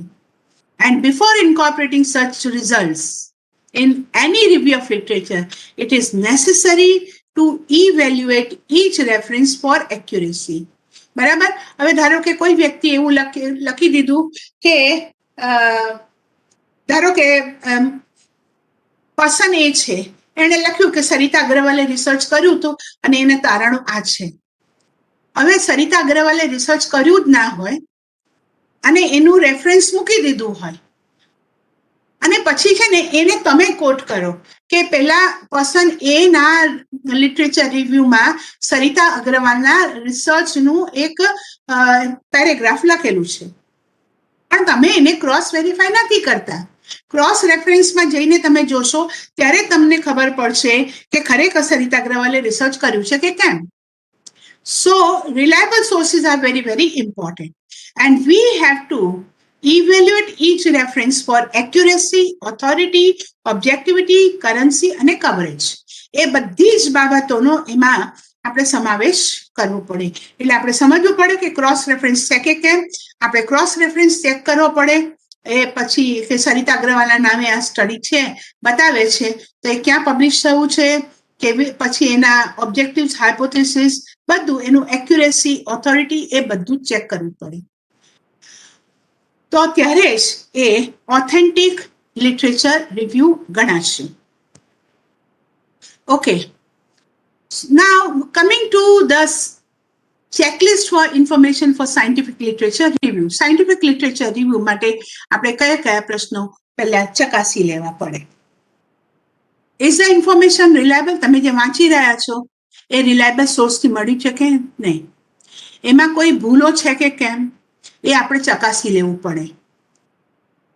એ માહિતી એમાં આપેલી છે એ વાસ્તવિકતાઓ ઉપર આધારિત છે કે કેમ? હવે ધારો કે 1981માં ભારતમાં ડેમોગ્રાફિક ટ્રાન્ઝિશન આવ્યું. હવે એ મેં મારા કોઈ રિસર્ચ પેપરમાં લખ્યું હોય કે ડેમોગ્રાફિક ટ્રાન્ઝિશન આવ્યું છે, તમે એને કોટ કરી દો એ સમજ્યા વગર કે 1981માં ખરેખર આવ્યું છે કે કેમ. હવે કદાચ એવું પણ બની શકે કે મેં તો ફક્ત મને ઈચ્છા થઈ આવું લખવાની એટલે મેં લખી દીધું, પણ એ વાસ્તવિકતા ઉપર આધારિત ન હોય તો હું તો ખોટી હતી, એની સાથે સાથે તમે પણ ખોટા પુરવાર થશો. એટલે ઇન્ફોર્મેશન ફેક્ટ્સ ઉપર વાસ્તવિકતા ઉપર આધારિત છે કે કેમ એ ચકાસી લેવું પડે. એને આપણે વેરીફાઈ કરી શકીએ. હવે મેં લખ્યું છે કે 81 થી ડેમોગ્રાફિક ટ્રાન્ઝિશન આવ્યું છે, તો એ ટ્રાન્ઝિશન તમે વેરીફાઈ કરી શકો છો કે કેમ. સેન્સસનો ડેટા લઈ તમે ધારો કે લો અને એ ડેટામાંથી તમે વેરીફાઈ કરી શકો છો કે આ ટ્રાન્ઝિશન આવ્યું છે. એટલે પહેલા થિયરી જોવી પડે કે ડેમોગ્રાફિક ટ્રાન્ઝિશન શું છે, અને એ ટ્રાન્ઝિશન હું કહી રહી છું એટલે ફક્ત મેં કીધું છે એટલે માની નહીં લેવાનું, એ તમારે વેરીફાઈ કરવું પડે. 81 પછી શું એવો ટ્રેન્ડ આવ્યો ભારતમાં કે જેને હું ડેમોગ્રાફિક ટ્રાન્ઝિશન તરીકે ઓળખાવું છું, તો એ આપણે ફેક્ટ્સ અને ફિગર્સ અને થિયરી સાથે વેરીફાઈ કરવું પડે. Then what are the professional credentials of the author? હવે કોઈ વ્યક્તિએ કોઈ રિસર્ચનો એનો કોઈ અનુભવ ના હોય, ન્યૂઝપેપરમાં છાપી દીધું, એને તમે તમારા રિસર્ચમાં કોટ કરી શકો છો? એ તમારે જાણવું પડે. એટલે તમારે જાણવું પડે કે આ વ્યક્તિ કઈ રીતે પ્રોફેશનલી રિસર્ચમાં ઇન્વોલ્વ છે કે કેમ, એના ક્રેડેન્શિયલ શું છે, એ બધું સમજવું જરૂરી બની જાય. બરાબર? અને પછી હવે ધારો કે હું ઇકોનોમિક્સની સ્ટુડન્ટ છું, પણ મને થયું કે મારે તો જાનવરો ઉપર કોરોનાની અસર વિશે જાણવું છે, એટલે કોઈ મારે ફિઝિકલ અને નેચરલ સાયન્સમાં સ્ટડી કરવું છે, તો શું એ મારું સાયન્ટિફિક રિસર્ચ થઈ શકશે? હું ધારો કે કરું તો એ નહીં થાય, કારણ કે મારું એક્સપર્ટીઝ એ વિષયમાં નથી.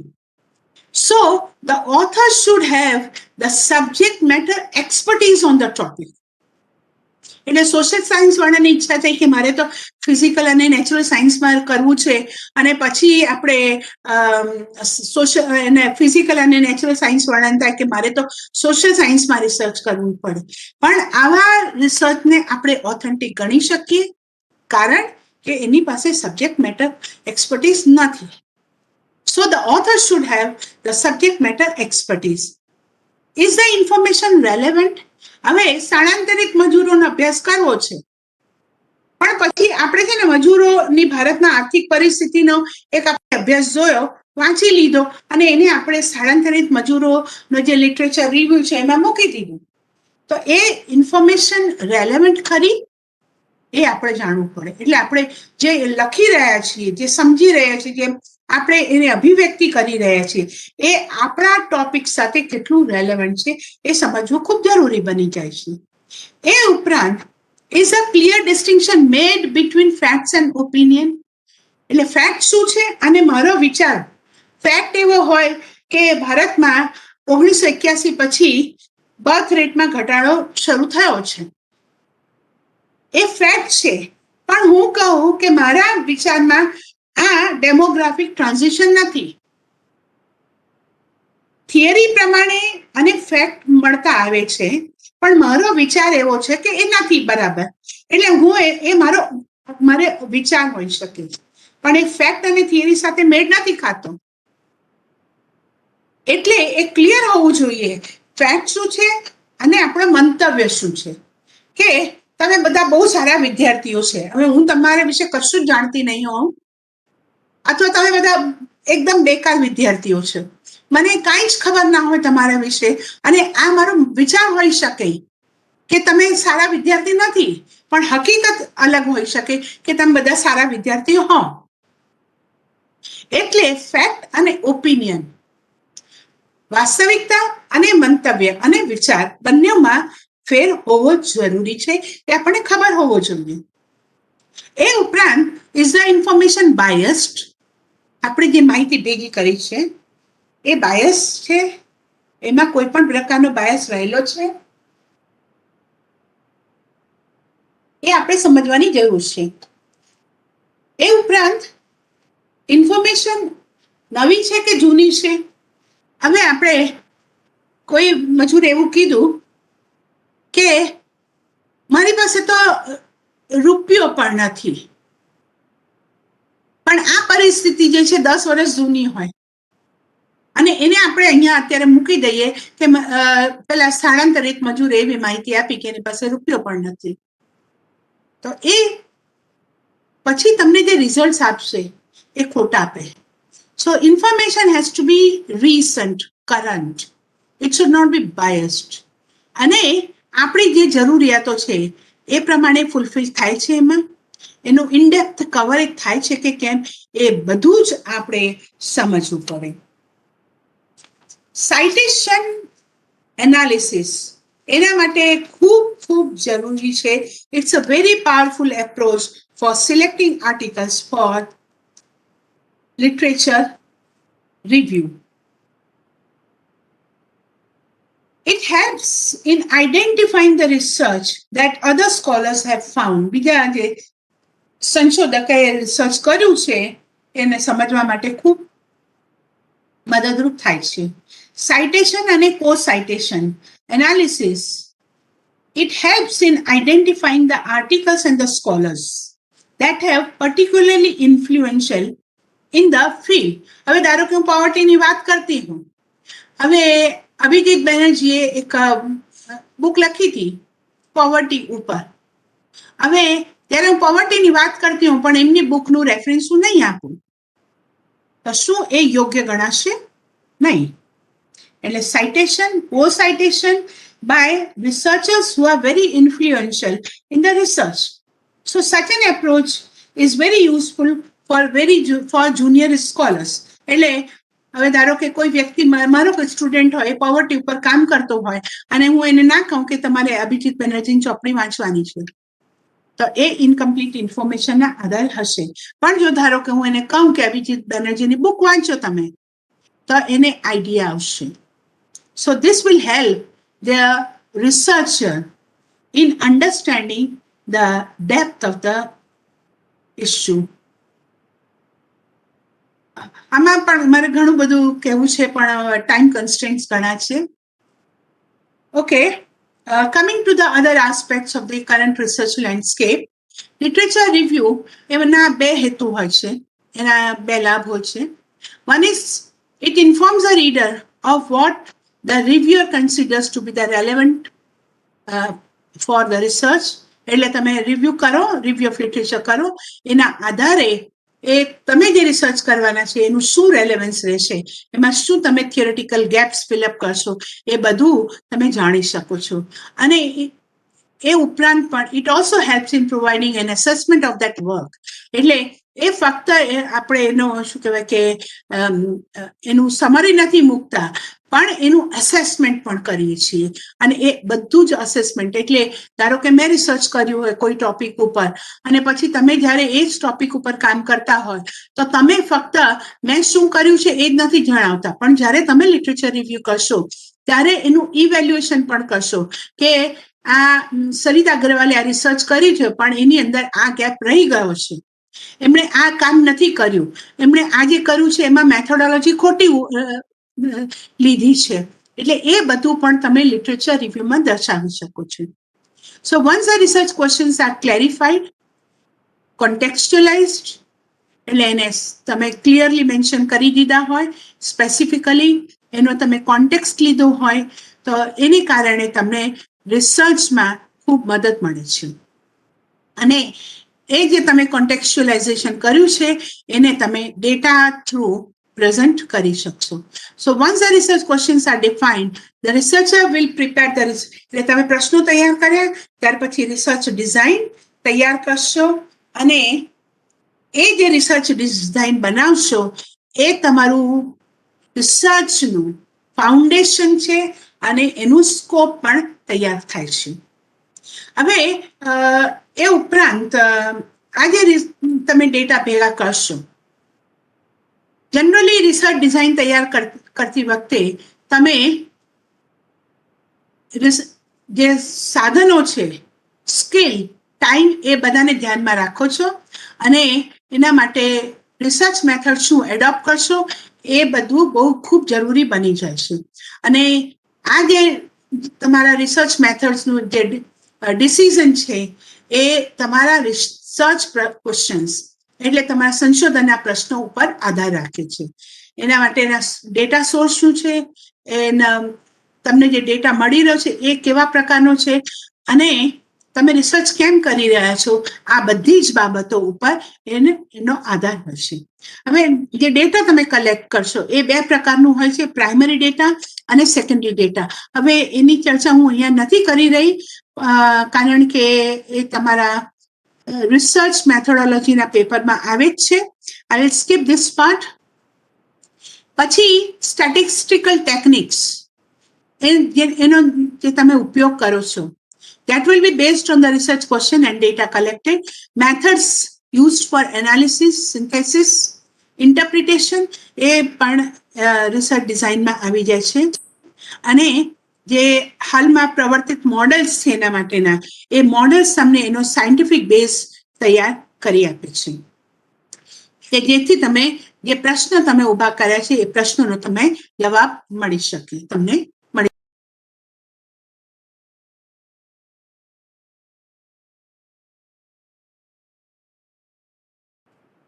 wherein a researcher observes the events એટલે એમાં જ્યારે તમે થિયરી તમારા ધ્યાનમાં છે પણ એની સાથે સાથે જે ઇવેન્ટ્સ છે, જે રિલેશનશિપ છે અને એની સાથે જે બીજા સંકળાયેલી બાબતો છે એ બધાને ઓબ્ઝર્વ કરો છો અને એના આધારે શું કે એના માટેના જે પરિબળો છે એ બધાની ને તમે ધ્યાનમાં રાખો છો.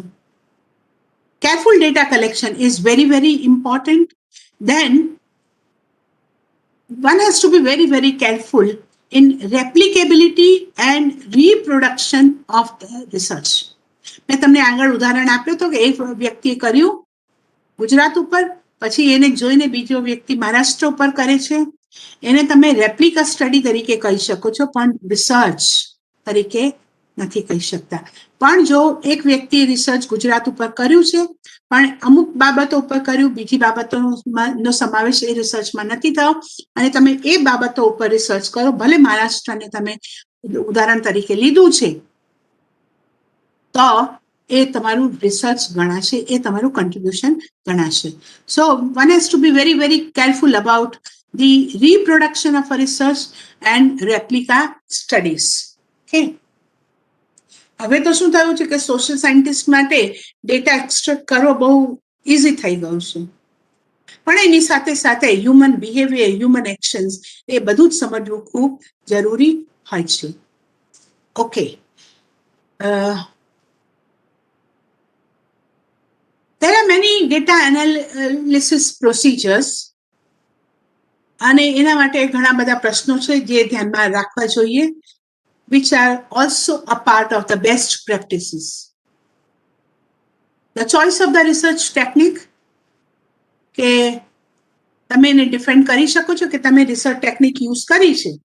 ધારો કે તમે ડકર ફુલર ટેસ્ટ અથવા તમે કાઈ સ્ક્વેર ટેસ્ટનો ઉપયોગ કર્યો છે, તો કાઈ સ્ક્વેર ટેસ્ટ કેમ કર્યો, એનો ઉપયોગ કઈ રીતે કે તમે એને સમજાવી શકશો એના વિશે આપણને ક્લિયરલી એક ક્લેરિટી હોવી જરૂરી છે. એટલે તમે તમારી જે મેથોડોલોજી છે તમે ઉપયોગ કરી છે એને તમે ડિફેન્ડ કરી શકો. ત્યારબાદ એ જે મેથડ છે એ તમારા ડિસિપ્લિનમાં ઉપયોગી છે કે કેમ, જે મેથડ છે એ અને જે મેથડનો તમે ઉપયોગ કર્યો છે એ તમારા રિસર્ચ સંશોધનના જે પ્રશ્નો છે એનો જવાબ આપી શકશે કે કેમ, એ બધું ધ્યાનમાં રાખવું જરૂરી છે. અને જે રિઝલ્ટ્સ મળ્યા છે એ તમે જે મેથડ ઉપયોગ કરી છે એના દ્વારા તમને મળ્યા છે કે કેમ, અથવા જે મેથડનો ઉપયોગ કરી રહ્યા છો એના દ્વારા તમારા જે ફાઇન્ડિંગ્સ છે, રિઝલ્ટ છે, એ તમને મળી શકશે અને એને તમે રીપ્રોડ્યુસ કરી શકશો કે કેમ, એ પણ તમારે જાણવું જરૂરી બની જાય છે. અને જે સિલેક્ટેડ મેથડ છે, રિસર્ચ મેથડ છે, can it be easily and uniformly interpreted? અને જે ઇન્ટરપ્રિટેશન છે રિઝલ્ટનું, will it be confined to what the data and the analytical methods can support? Ethical research practices require that the research findings are accompanied by the assessment of the resources, nature, and magnitude of the potential errors and a frank discussion of the limits of the data and the analysis that is taking place. And in addition to all this, what is important is the robustness of the research results, which depends on how the research is undertaking, systematic documentation of the research, and then quality of the data. Careful collection of data is very, very important for ensuring the quality of the results and also for maintaining the records of collection methodology. એટલે તમે જે data collect કરો છો એ તમારા રિસર્ચના જે findings આવશે એના માટે બહુ જરૂરી છે. અને એના માટે જે તમે રેકોર્ડ્સ મેન્ટેન કરશો, હવે તમે જે કોઈ મેથડ યુઝ કરી હોય તો એ તમે સાયન્ટિફિકલી એક્સપ્લેન કરશો તો તમારા સ્ટુડન્ટ્સ પણ કદાચ એને એડોપ્ટ કરી શકે. પણ તમે જેને સાયન્ટિફિકલી એક્સપ્લેન નથી કરી શકતા તો તમારા સ્ટુડન્ટ એને કદાચ ઉપયોગમાં ન લે. સો it's very, very essential that the quality of the result is maintained, the quality of the research methodology is also maintained. These records are very important for judging the quality of the data, and so that in future other researchers can also make use of this fine methodology. Right. Now, checklist for data collection. What is the data that is collected? When was it recorded? હવે તમે સેન્સસનો data લેતા હો એ 1981નો data use કરવો છે તમારે. હવે એ 1981નો data કદાચ એવું બની શકે કે અમુક રાજ્યો માટે ના લેવાયું હોય, તો એના પછી તમે જો એ ડેટા એનાલાઇઝ કરશો તો કદાચ તમને જે રિઝલ્ટ્સ મળશે એ ખોટા મળશે. સો when the data was collected and when was it recorded? Was there any experiment involved in the research? Was the data collected at different levels of analysis? હવે એવું બની શકે કે તમે 10,000 વર્કર્સનો માઇગ્રન્ટ વર્કર્સનો ડેટા કલેક્ટ કરવા જાઓ તો એમાંથી 1,000 વર્કર્સનું તમે પહેલા 6 મહિનામાં લો, બીજા 1,000 વર્કર્સનું તમે પછીના એટલે સેકન્ડ ફેઝ કોરોનાના આવે ત્યારે લો, પછી બીજા 1,000 વર્કર્સનું તમે ડેટા લેશો તો એ તમે ત્રીજા વેવ પછી કરશો, પછી એ રીતે તમે ફેઝ વાઇઝ કરવા જશો એટલે શું થશે કે તમને જે રિઝલ્ટ મળશે એમાં તારણો તમને બહુ અલગ પ્રકારના મળી શકે છે. ઓકે, હવે એ પણ તમારે જાણવું જરૂરી છે કે તમે આખું પોપ્યુલેશનનું એટલે સમગ્ર વસ્તીનો કરી રહ્યા છો કે ફક્ત એમાંથી એક સેમ્પલનું કર્યું, એ વિશે પણ તમારી ક્લેરિટી હોવી જોઈએ. અને એ સેમ્પલિંગ પ્રોસિજર છે એ કઈ રીતે ઉપયોગમાં લેવાયું છે.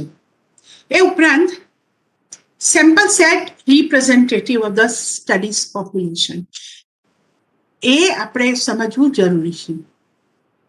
જે મેથડ તમે ઉપયોગમાં લીધી છે એ કેવા પ્રકારની છે, કે તમે થિયરીના ટેસ્ટ માટે કરો છો કે એટલે તમારે કોઈ થિયરી આપી છે એને ટેસ્ટ કરવા માટે તમે સ્ટડી કરી રહ્યા છો, કે પછી તમે જે સ્ટડી કરો છો એના આધારે કોઈક નવી થિયરી તમે ડેવલપ કરશો, એના વિશેની ક્લેરિટી હોવી જરૂરી છે. ઇન્ટિગ્રિટી એ બહુ જરૂરી છે ડેટા માટેની, કે આપણે 10,000 વર્કર્સનો સર્વે કરવો છે પણ આપણે ઘરમાં બેસીને પતાવી દીધું છે, સવારથી સાંજ બેઠા અને પતાવી દીધું, તો એ ડેટા ઇન્ટિગ્રિટી ઇઝ ક્વેશ્ચનેબલ.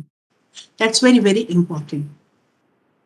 અને ધારો કે કોઈ ડેટા આપણે ફિલ્ટર કરવો હોય તો એના માટે આપણે એને અને ધારો કે કર્યો હોય તો એનું પ્રોપર ડોક્યુમેન્ટેશન કરવું છે કે ધારો કે 10,000 વર્કર્સનો સર્વે કર્યો, એમાંથી આપણે 1,000 વર્કર્સને કાઢી મૂક્યા છે, એટલે આપણે ડેટામાં નથી લીધા. સર્વે આપણે 10,000નો કર્યો પણ ડેટા આપણે 9,000નો લઈએ છીએ. તો કેમ કરીએ છીએ એ આપણે પ્રોપર ડોક્યુમેન્ટેશન એનું કરવું પડશે. And then what were the specific rules that we used for defining, identifying and handling the outliers? Migrant worker આપણે કોને કહીએ છીએ એ વિશે આપણે ક્લિયર હોવું જોઈએ. એની ડેફિનેશન આપણે ક્લિયર માઇગ્રન્ટ વર્કર્સ આપણે આઈડેન્ટિફાય પ્રોપરલી કરીએ. આપણે કહીએ કે મેમલ્સ એટલે આપણે મેમલ્સની ડેફિનેશન, મેમલ એટલે શું, કોને કહેવાય મેમલ, એ આપણને ખબર હોવી જોઈએ. એ મેમલ્સ આપણે એમાંથી કઈ કઈ મેમલ્સમાં તો ઘણા બધા આવી જાય છે કે એમાં તો વાઘ, શેર, બકરી, કૂતરા એ બધા જ આવી જાય છે. તો શું આપણે બધાનો સેમ્પલ લીધો છે? એટલે આપણે ક્લિયરલી મેન્શન કરવું પડે કે ના, અમે ફક્ત આમાંથી 5 જાનવરો લીધા છે, એ આઈડેન્ટિફાય કરીને આપણે મૂકી શકીએ છીએ. અને એ બધું જ આપણા રિસર્ચ સંશોધનમાં, રિસર્ચ રિપોર્ટમાં મૂકવું પડે. Then was the data transformation properly documented? હવે એમાં આપણને થાય કે ના આ ફાઇન્ડિંગ આવ્યું છે પણ આપણે કાઢી નાખો છે, એ જસ્ટિફાઈડ નથી. રિસર્ચરના પોઈન્ટ ઓફ વ્યૂથી એ આપણે મૂકવું પડે કે આ ફાઇન્ડિંગ હતું પણ આ મારા ઓબ્જેક્ટિવ સાથે મેચ નથી થતું, એટલે એનું આપણે અર્થઘટન અલગ રીતે કરીએ છીએ અથવા બીજા ચેપ્ટરમાં કરીએ છીએ. એનું આપણે જસ્ટિફિકેશન, અને ધારો કે આપણે ચેપ્ટરમાં નથી મૂકવાના તો કેમ નથી મૂકવાના એનું જસ્ટિફિકેશન આપણે આપવું પડે. અને જે આપણે ડેટા કલેક્ટ કર્યો છે એને વેરીફાઈ કરવું પડે, વેલિડેટ કરવું પડે, અને એના આધારે જે આપણે ઇન્ફરન્સીસ કરતા, એમાં જે આપણું એનું એનાલિસિસ કરતા હોઈએ, એના આધારે આપણે જે અર્થઘટન કરતા હોઈએ, એ વેરિફિકેશન અને વેલિડેશન એનું ખૂબ જરૂરી બની જાય છે.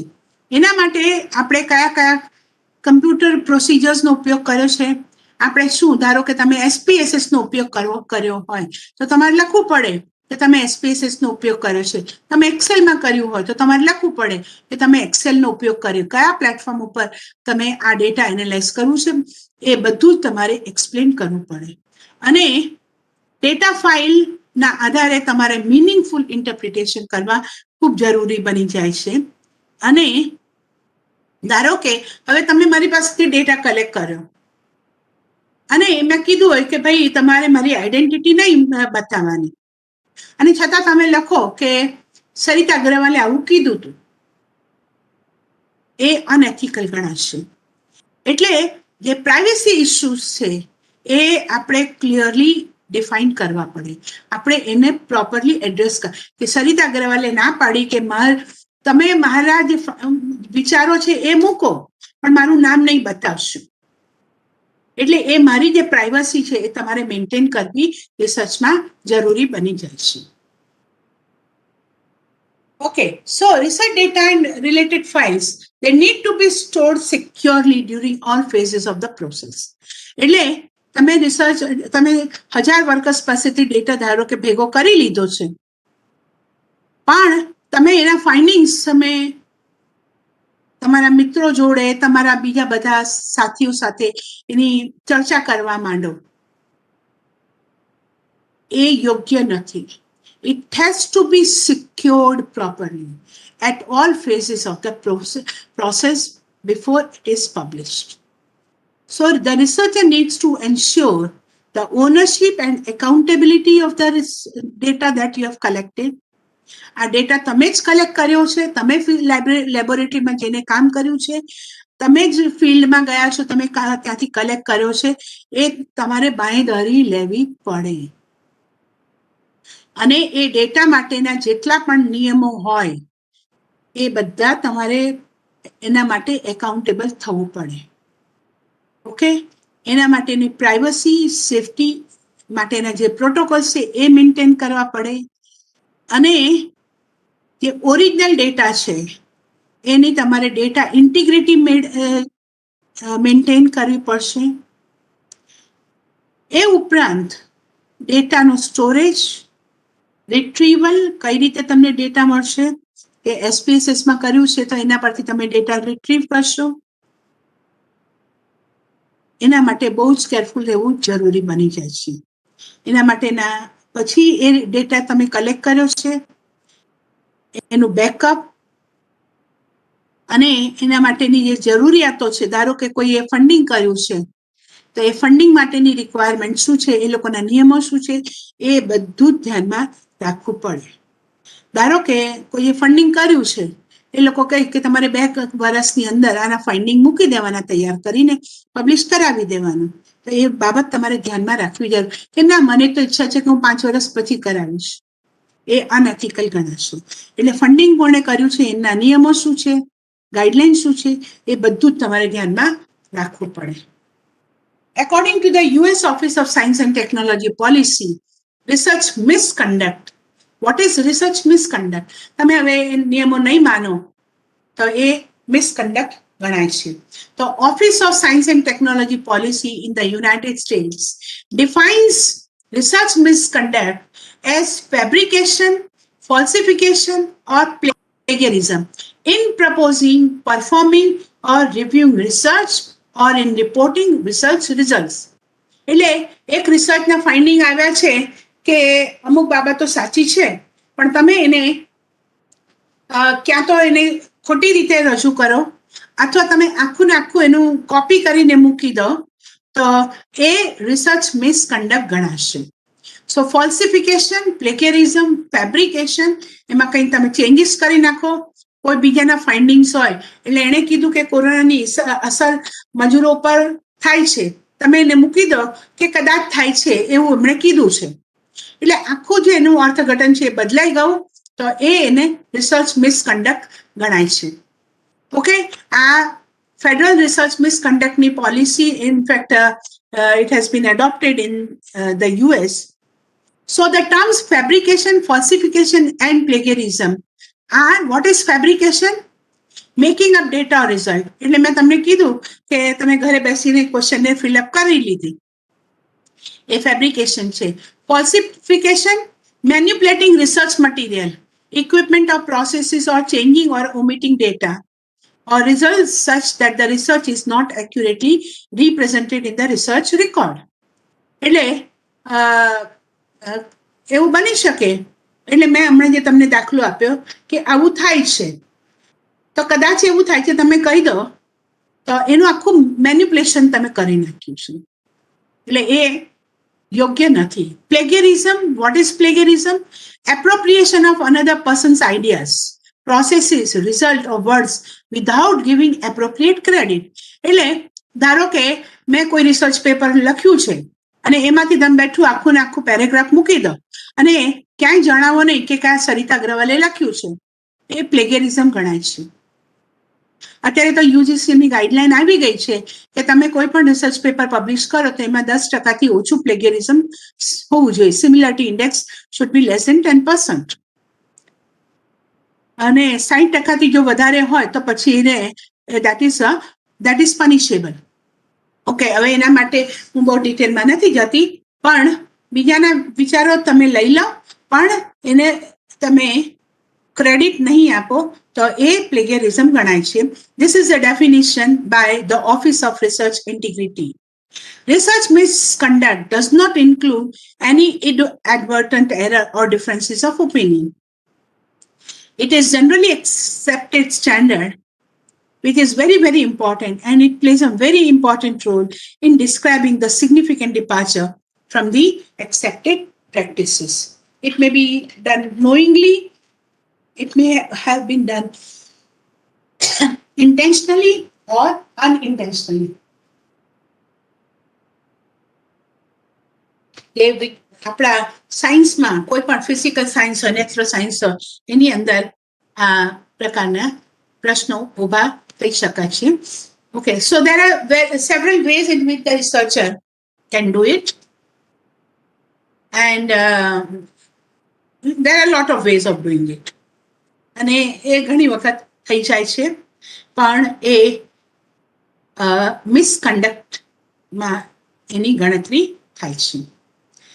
અને એના માટે આપણે ધ્યાન રાખવું પડે કે આપણે પ્લેગેરિઝમ, ફોલ્સિફિકેશન, ફેબ્રિકેશન અને મિસરિપ્રેઝન્ટેશન, આપણે ત્યાં મીડિયામાં થતું હોય છે કે કોઈ કીધું કંઈ હોય પછી એનું અર્થઘટન કરીને એને આપણે બીજી રીતે મૂકી દઈએ, એ મિસરિપ્રેઝન્ટેશન ગણાય છે. But these are not the qualities of good research. રિસર્ચમાં એક્સેપ્ટેબલ નથી. એટલે કોઈ પણ વ્યક્તિએ, કોઈ પણ સંશોધકે પ્લેગેરિઝમ, ફોલ્સિફિકેશન, ફેબ્રિકેશન અને મિસરિપ્રેઝન્ટેશનથી દૂર રહેવું જોઈએ. Plagiarism is one of the most common form of scientific misconduct. હવે આના વિશેની વાત તમારી સાથે થઈ ગઈ હશે એટલે હું એના બહુ ડિટેલમાં નથી જતી, પણ એ હવે ચડ્ડા એના 3 પ્રકારના પ્લેગેરિઝમ બતાવ્યા છે. I think I can skip this part because this might have already been discussed. If not, then I will take it up in the next session. We are running out of time. So there are 3 different types of plagiarism. The Office of the Research Integrity of the Department of Health and Human Services, they have recommended, એમણે કીધું છે કે કોઈ પણ આપણે research work કરીએ એટલે આપણી થોડી કોમન અન્ડરસ્ટેન્ડિંગ હોવી જોઈએ. કેવા પ્રકારની? Goals of the project and the anticipated outcome of that research, role that each partner in the collaboration will play. એટલે ધારો કે 3 વ્યક્તિ સાથે રિસર્ચ કરતા હોઈએ એટલે પહેલી વ્યક્તિ શું કરશે, બીજી શું કરશે અને ત્રીજી શું કરશે, એ વિશે આપણી ક્લેરિટી હોવી જોઈએ. ડેટા કઈ રીતે કલેક્ટ કરીશું, એને કઈ રીતે આપણે ભેગું કરીશું અને કઈ રીતે શેર કરીશું, એ વિશેની ક્લેરિટી હોવી જોઈએ. ડિઝાઇન શું હોવી જોઈએ? આપણે પબ્લિકેશન માટે જ્યારે રિસર્ચ રિપોર્ટ તૈયાર કરીશું એનું સ્ટ્રક્ચર શું હશે અને એના માટે આપણે જે બીજા ઓથર્સે કામ કર્યું છે એને કઈ રીતે આઈડેન્ટિફાઈ કરીશું, એના માટે કયા ક્રાઇટેરિયા એડોપ્ટ કરીશું અને રિસર્ચ રિપોર્ટ કઈ રીતે સબમિટ કરીશું અને એના માટેની જે બીજી જરૂરિયાતો છે એ કઈ રીતે આપણે પૂરી કરીશું. એ ઉપરાંત જે બીજી ઓથોરિટીઝ છે, ધારો કે તમે એક રિસર્ચ કર્યો છે, 3 જણે મળીને કર્યું છે, પણ એમાંથી કોણ સેમિનાર પ્રેઝન્ટ કરશે એ આપણે એ ખૂબ જરૂરી છે. એટલે 3 જણે રિસર્ચ કર્યું છે અને ધારો કે એવું પણ બની શકે કે એક વ્યક્તિ કહી દે કે એક વ્યક્તિ બીજા 2 જણને જણાવ્યા વગર સેમિનારમાં પેપર પ્રેઝન્ટ કરી નાખે, એ પણ ખોટું છે. 3 જણ સાથે ધારો કે પેપર પ્રેઝન્ટ કરવા જાય તો ઇન્ટ્રોડક્શન કોણ બોલશે, ફાઇન્ડિંગ્સ કોણ બોલશે એ વિશે, એટલે પછી એમાં જે પબ્લિક આપણે કોલાબરેશન કરીએ છીએ એ કઈ રીતે કરીશું એ વિશે આપણી ક્લેરિટી હોવી જરૂરી છે. અને પછી એના તમે જે રિસર્ચ કર્યો છે એ તમારી ઇન્ટેલેક્ચ્યુઅલ પ્રોપર્ટી રાઇટ છે અને એ તમે અને પછી એ કોની માલિકીની હશે એ વિશે પણ તમારે ક્લિયર હોવું જોઈએ. આ પ્રશ્નો ફિઝિકલ નેચરલ સાયન્સીસમાં ઊભા થાય છે. ધારો કે કોઈએ કંઈક વસ્તુ બનાવી છે, કોઈ ઇક્વિપમેન્ટ બનાવ્યું છે, તો એ ઇક્વિપમેન્ટ ઉપર કોના આઈપીઆર રાઇટ્સ હશે, એનું માલિક કોણ હશે, એ બધા જ ઇસ્યુઝ આપણે રિઝોલ્વ કરવા પડશે. કોલાબરેશન ધારો કે બદલવાની જરૂર પડે તો કઈ રીતે કરીશું, કઈ રીતે એનો અંત આવશે, એ બધું પણ સમજવું ખૂબ જરૂરી બની જાય છે. Okay. It's very, very common for a researcher to refer to earlier research. Again, when citing one's own work, it is better to treat it in the same way as one was citing another scholar's work.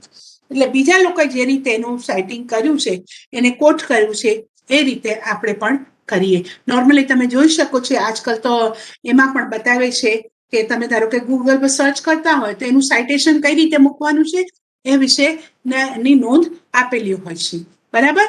એટલે આ બધું આપણે ignore કરીએ, આ બધા precautions ના લઈએ અને એ આપણું પોતાનું પણ ધારો કે રિસર્ચ હોઈ શકે છે તો એ પણ અનએથિકલ ગણાય છે. Okay, thank you. હવે યુજીસીએ ગાઈડલાઇન્સ આપી છે public notice on academic integrity આ યુજીસીની વેબસાઇટ ઉપર અવેલેબલ છે અને એ યુજીસી 2019માં એમાં કેર જર્નલની લિસ્ટ આપી છે. એ જર્નલ્સ આપણે લિસ્ટ જોવાની જરૂર પડી જાય છે કારણ કે ઘણા બધા જર્નલ્સ જેની વ્યાખ્યા આપણે પ્રીડેટરી જર્નલ્સ તરીકે કરીએ છીએ એ હોય છે. હવે એ બધી જર્નલ્સ કોણ છે કે જેમાં એડિટોરિયલ સ્ટેન્ડર્ડ્સ, રિસર્ચ ક્વોલિટી વગેરે જળવાતા નથી. And it's very important for a researcher to understand that submitting a manuscript to any unsuitable journal is one of the most common mistakes that authors make. આપણે ખોટી જર્નલમાં આપણા papers મૂકી દેતા હોઈએ. And this is one of the major reasons for the rejection of a manuscript also. એટલે આપણે ધારો કે ફિઝિકલ સાયન્સમાં રિસર્ચ કર્યું છે અને એન્જિનિયરિંગની જર્નલને પેપર મોકલી આપ્યું છે. એટલે જર્નલ વાળા કદાચ જાણ કર્યા વગર આપણને કહી દે કે તમારું પેપર રિજેક્ટ કર્યું છે. આપણે હતાશ થઈ જઈએ, પણ હતાશાનું કારણ શું છે કે આપણે ખોટી જર્નલમાં પેપર મૂક્યું. એટલે એ બધી બાબતોને આપણે ધ્યાન રાખવું પડે. ખાસ કરીને ફર્સ્ટ ટાઈમ ઓથર્સ જે છે એમના માટે આ બધું સમજવું બહુ જ જરૂરી છે. ઓકે, હવે તો online and open access journals પણ આવી ગયા છે અને ઘણી વખત આપણે એમાં પણ કરી દઈએ છીએ, પણ એ પીયર રિવ્યુ છે કે કેમ અને એ આપણે રિસર્ચ જે કર્યું છે એના માટે સુટેબલ છે કે કેમ એ બધી બાબતોનું આપણે ધ્યાન રાખવાનું હોય છે. એટલે so it is important that we select the right kind of journal. Okay, appropriate journal has to be selected. એના માટેનો ક્રાઇટેરિયા શું છે? આપણે એમાં એટલે એ જ આર્ટિકલ્સ બીજા પબ્લિશ થયા છે કે કેમ એ આપણે સમજવું જરૂરી છે. ઓકે, હવે એના માટેની રિક્વાયરમેન્ટ્સ હોય છે. જર્નલ સબમિશન માટેની રિક્વાયરમેન્ટ શું છે એ આપણે સમજવું જરૂરી છે. બરાબર? હવે જર્નલના જે હેતુઓમાં એ નહીં આવતું હોય તો જનરલી એ પેપર આપણું રિસર્ચ ગમે તેટલું સારું હોય કે સોશિયલ સાયન્સનું પેપર છે પણ આપણે એન્જિનિયરિંગની જર્નલને મોકલી દઈએ તો એ રિજેક્ટ જ થવાનું છે અને આપણું રિસર્ચ પણ પછી નિરર્થક પુરવાર થઈ જાય કારણ કે એન્જિનિયરિંગની જર્નલ કોઈ સોશિયલ સાયન્ટિસ્ટ જોવાના નથી, તમારું પેપર વંચાશે નહીં અને એ પછી નિરર્થક રીતે પુરવાર થશે. ઓકે, જર્નલની જે ગાઈડન્સ છે એ આપણે જોવી પડે. ઘણી વખત એવું થાય છે કે ઓપન એક્સેસ જર્નલ હોય તો એ આર્ટિકલ પ્રોસેસિંગ ચાર્જીસ લે છે. એટલે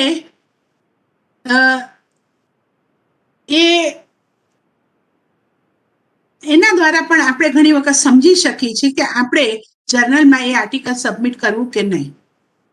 એ કેમ કરે છે, શેના માટે લે છે એ આપણે સમજવું બહુ જરૂરી છે અને એ જર્નલ કોણ વાંચે છે એ પણ સમજવું જરૂરી બની જાય છે. અને જે જર્નલ્સનું બ્રોડર રીડરશીપ હોય રિજનલ જર્નલમાં તો એમાં સામાન્ય રીતે આપણે પેપર મૂકીએ તો આપણું રિસર્ચ લોકો સુધી પહોંચી શકે છે.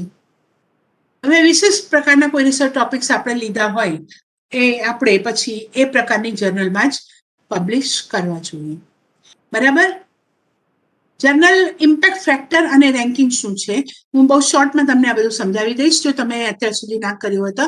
Journal impact factor, it is nothing but the ratio of the number of citations to the journal article to the number of total citable articles published in that journal. એટલે કેટલા પેપર પબ્લિશ થયા છે એમાંથી કેટલા પેપરનું citation થયું છે એ જર્નલનું impact factor છે.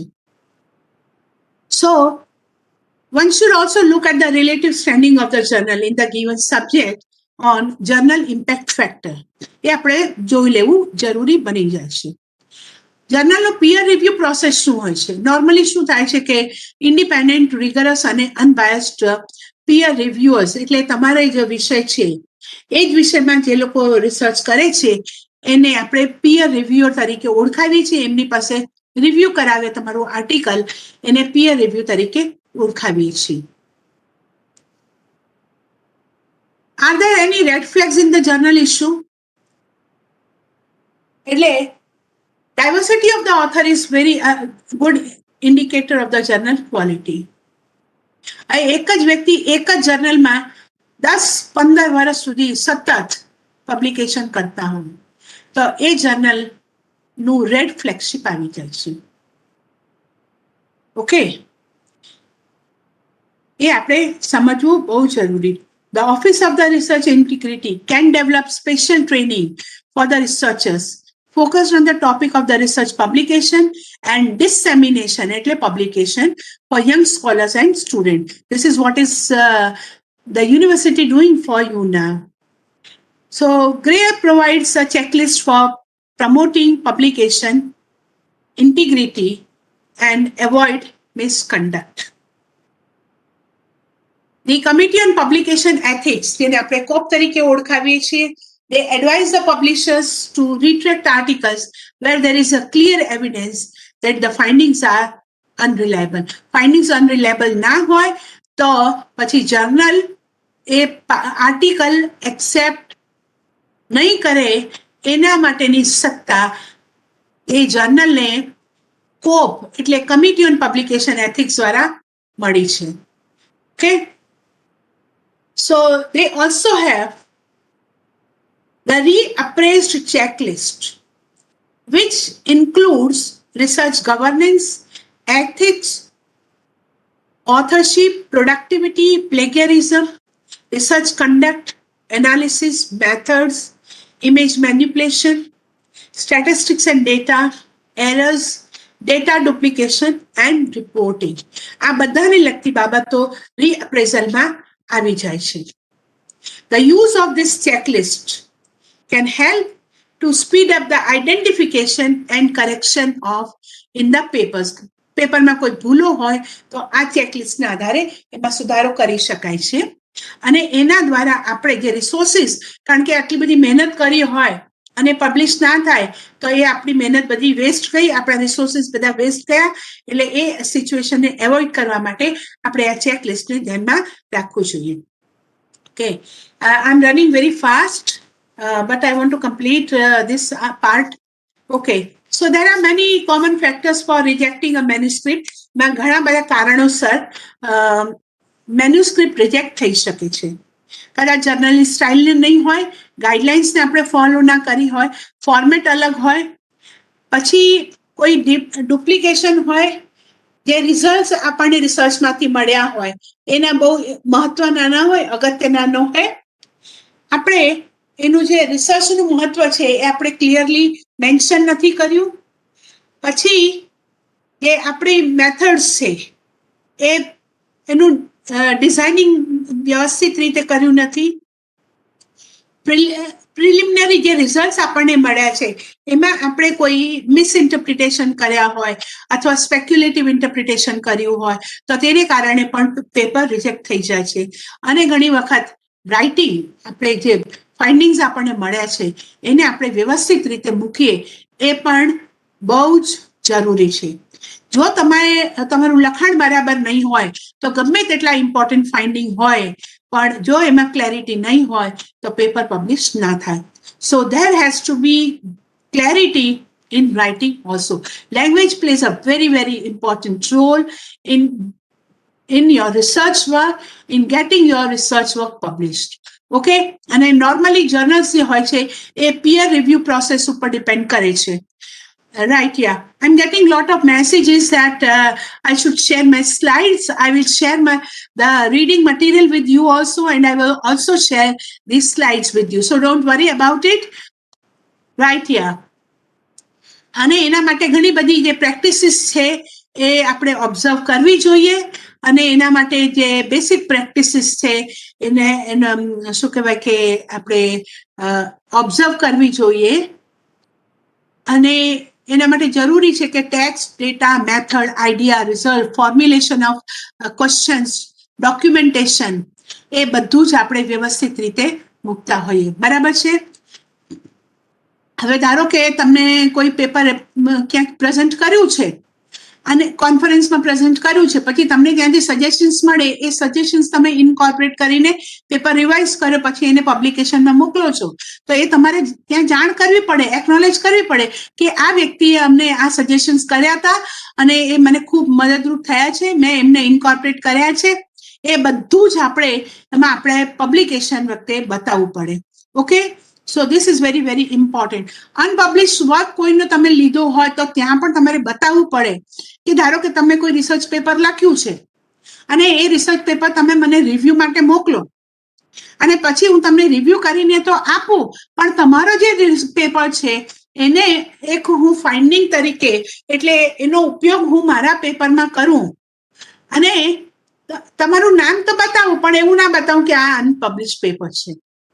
હવે તમે રિવાઇઝ કરીને એને પબ્લિશ કરાવો અને તો કદાચ એ બદલાઈ ગયું હોય, પણ મેં જે કોટેશન આપ્યું છે, મેં જે રેફર કર્યું છે એ અનપબ્લિશ પેપર કર્યું છે, એ મારે જણાવવું જરૂરી છે. એટલે આ બધું પણ આપણે ધ્યાનમાં રાખવું જોઈએ. બરાબર, રાઈટ. હવે એની સાથે સાથે જર્નલને કેટલા સાઇટેશન્સ દર વર્ષ દરમિયાન મળ્યા છે એ પણ ખૂબ ખૂબ ધ્યાનમાં રાખવું જરૂરી છે. Office of the Research Integrity has a very important role to play in educating and training researchers. જે રિસર્ચ ઇન્ટિગ્રિટીની ઓફિસ છે એનો ખૂબ મહત્વનો યોગદાન હોય છે રિસર્ચર્સને ટ્રેન કરવામાં, એમને આ બધી માહિતી પૂરી પાડવામાં. એટલે દરેક તબક્કામાં એમનો જે કેરિયર છે, એટલે અત્યારે તમારા તો કેરિયરની PhD કરો છો, this is the beginning of the research career. This is not the end of the career. Okay, so it's very very important that the Research Integrity Office, it educates and trains the researchers in their career. કેવી રીતે આ બધું કરવું જોઈએ એ બધું જ Research Integrity Office એને જણાવવું જોઈએ. So this is very very important. Scientific knowledge has the power to improve the quality of life and impart. હવે આપણે કઈ રીતે લોકોની ક્વોલિટી ઓફ લાઈફ ઇમ્પ્રુવ કરી શકીએ એમાં રિસર્ચનો, સાયન્ટિફિક નોલેજનો બહુ મહત્વનો ફાળો હોય છે. Technology transfer is also playing a very very important, and it's very important that practical problems are taken into consideration while developing research ideas. So some good practices that need to be followed in ensuring the efficient transfer of academic research findings to real life application are focusing on research which is aimed at real world problems. એટલે એ ધ્યાનમાં રાખવું જરૂરી છે. Use of experimental tools and techniques that are time saving and less expensive without affecting the quality of research work, which is based on widely available material and it is feasible even on a large scale. એટલે તમે કોઈ 100 વર્કર્સનું ને ધ્યાનમાં રાખીને તમે જે study કર્યો છે એના જે ફાઇન્ડિંગ્સ આવ્યા એ તમે ધારો કે હવે 1000 વર્કર્સનું કરો કે 10,000નું કરો તો પણ તમારે એ ફાઇન્ડિંગ્સ આવી શકે. એટલે એ ફિઝિબિલિટી એની લાર્જ સ્કેલ પર છે એવું આપણે કહી શકીએ. બરાબર. અને minimum hazard to life, your research leads to minimum hazard to life and environment. Then maintenance of complete record of all experimentation. This is very very important. Maintenance of complete record of experimentation, survey and so on. So with respect to institutional support, the Office of the Research Integrity can develop a platform or community that can provide the services, facilities and network, create mentorship programs. હવે અત્યારે જે હું તમારી જોડે વાત કરી રહી છું એ મેન્ટરશિપ પ્રોગ્રામનો જ ભાગ છે કે જેને દ્વારા રિસર્ચર્સને એનો લાભ મળી રહ્યો છે અને એમને ઘણી બધી માહિતી છે જે એમને પ્રાપ્ત થઈ રહી છે અને એના દ્વારા જે રિસર્ચ ઇન્વેસ્ટિગેટર્સ છે એ શિક્ષિત થઈ રહ્યા છે. Developing collaborative network between industry and academia, આ પણ હવે UGC એના પર બહુ ભાર મૂકી રહી છે. And support the development of the university incubators. Right. So I'm coming now to the last slide of my presentation. A very important part of research integrity is ensuring ownership, recognition, and acknowledgement of intellectual property. Additional consideration has to be given to financial conflict of interest when dealing with applications of research, particularly when the research is a product of collaboration between two individuals or group of individuals or two institutions. Okay? So, explicit and proper documentation of all the rights, responsibilities, expectation regarding intellectual property at the start of the research is very, very important, particularly when there is some financial gain. Okay, તમારે કોઈ instrument develop કરવો છે, એના માટે તમે funding ધારો કે DST થી લીધું છે, બરાબર? એટલે હવે તમે જે ઇન્સ્ટ્રુમેન્ટ ડેવલપ કરી લીધો ધારો કે, તો એના કારણે તમને ફાઇનાન્શિયલ ગેઇન થશે અને આ પરિસ્થિતિ હોય તો ત્યારે આ ડોક્યુમેન્ટેશન ખૂબ જરૂરી બની જાય છે. So now in brief, maintaining high standards of research integrity regardless of the nature of research is always a good practice, both in the short run and in the long run. And finally, although most academic research does not immediately or always give direct commercial value, ઘણી બધી research તમે કરો છો પણ એનો કોઈ કદાચ એવું બની શકે કે કોમર્શિયલ વેલ્યુ ના હોય, પણ બીજા અન્ય પ્રકારના એના ફાયદાઓ થઈ શકે છે. Fundamental science normally underpins applied science. So basic research is at times blamed for being disconnected from the real world problems, and it is also criticized for absorbing a disproportionate share of government funding. Thank you.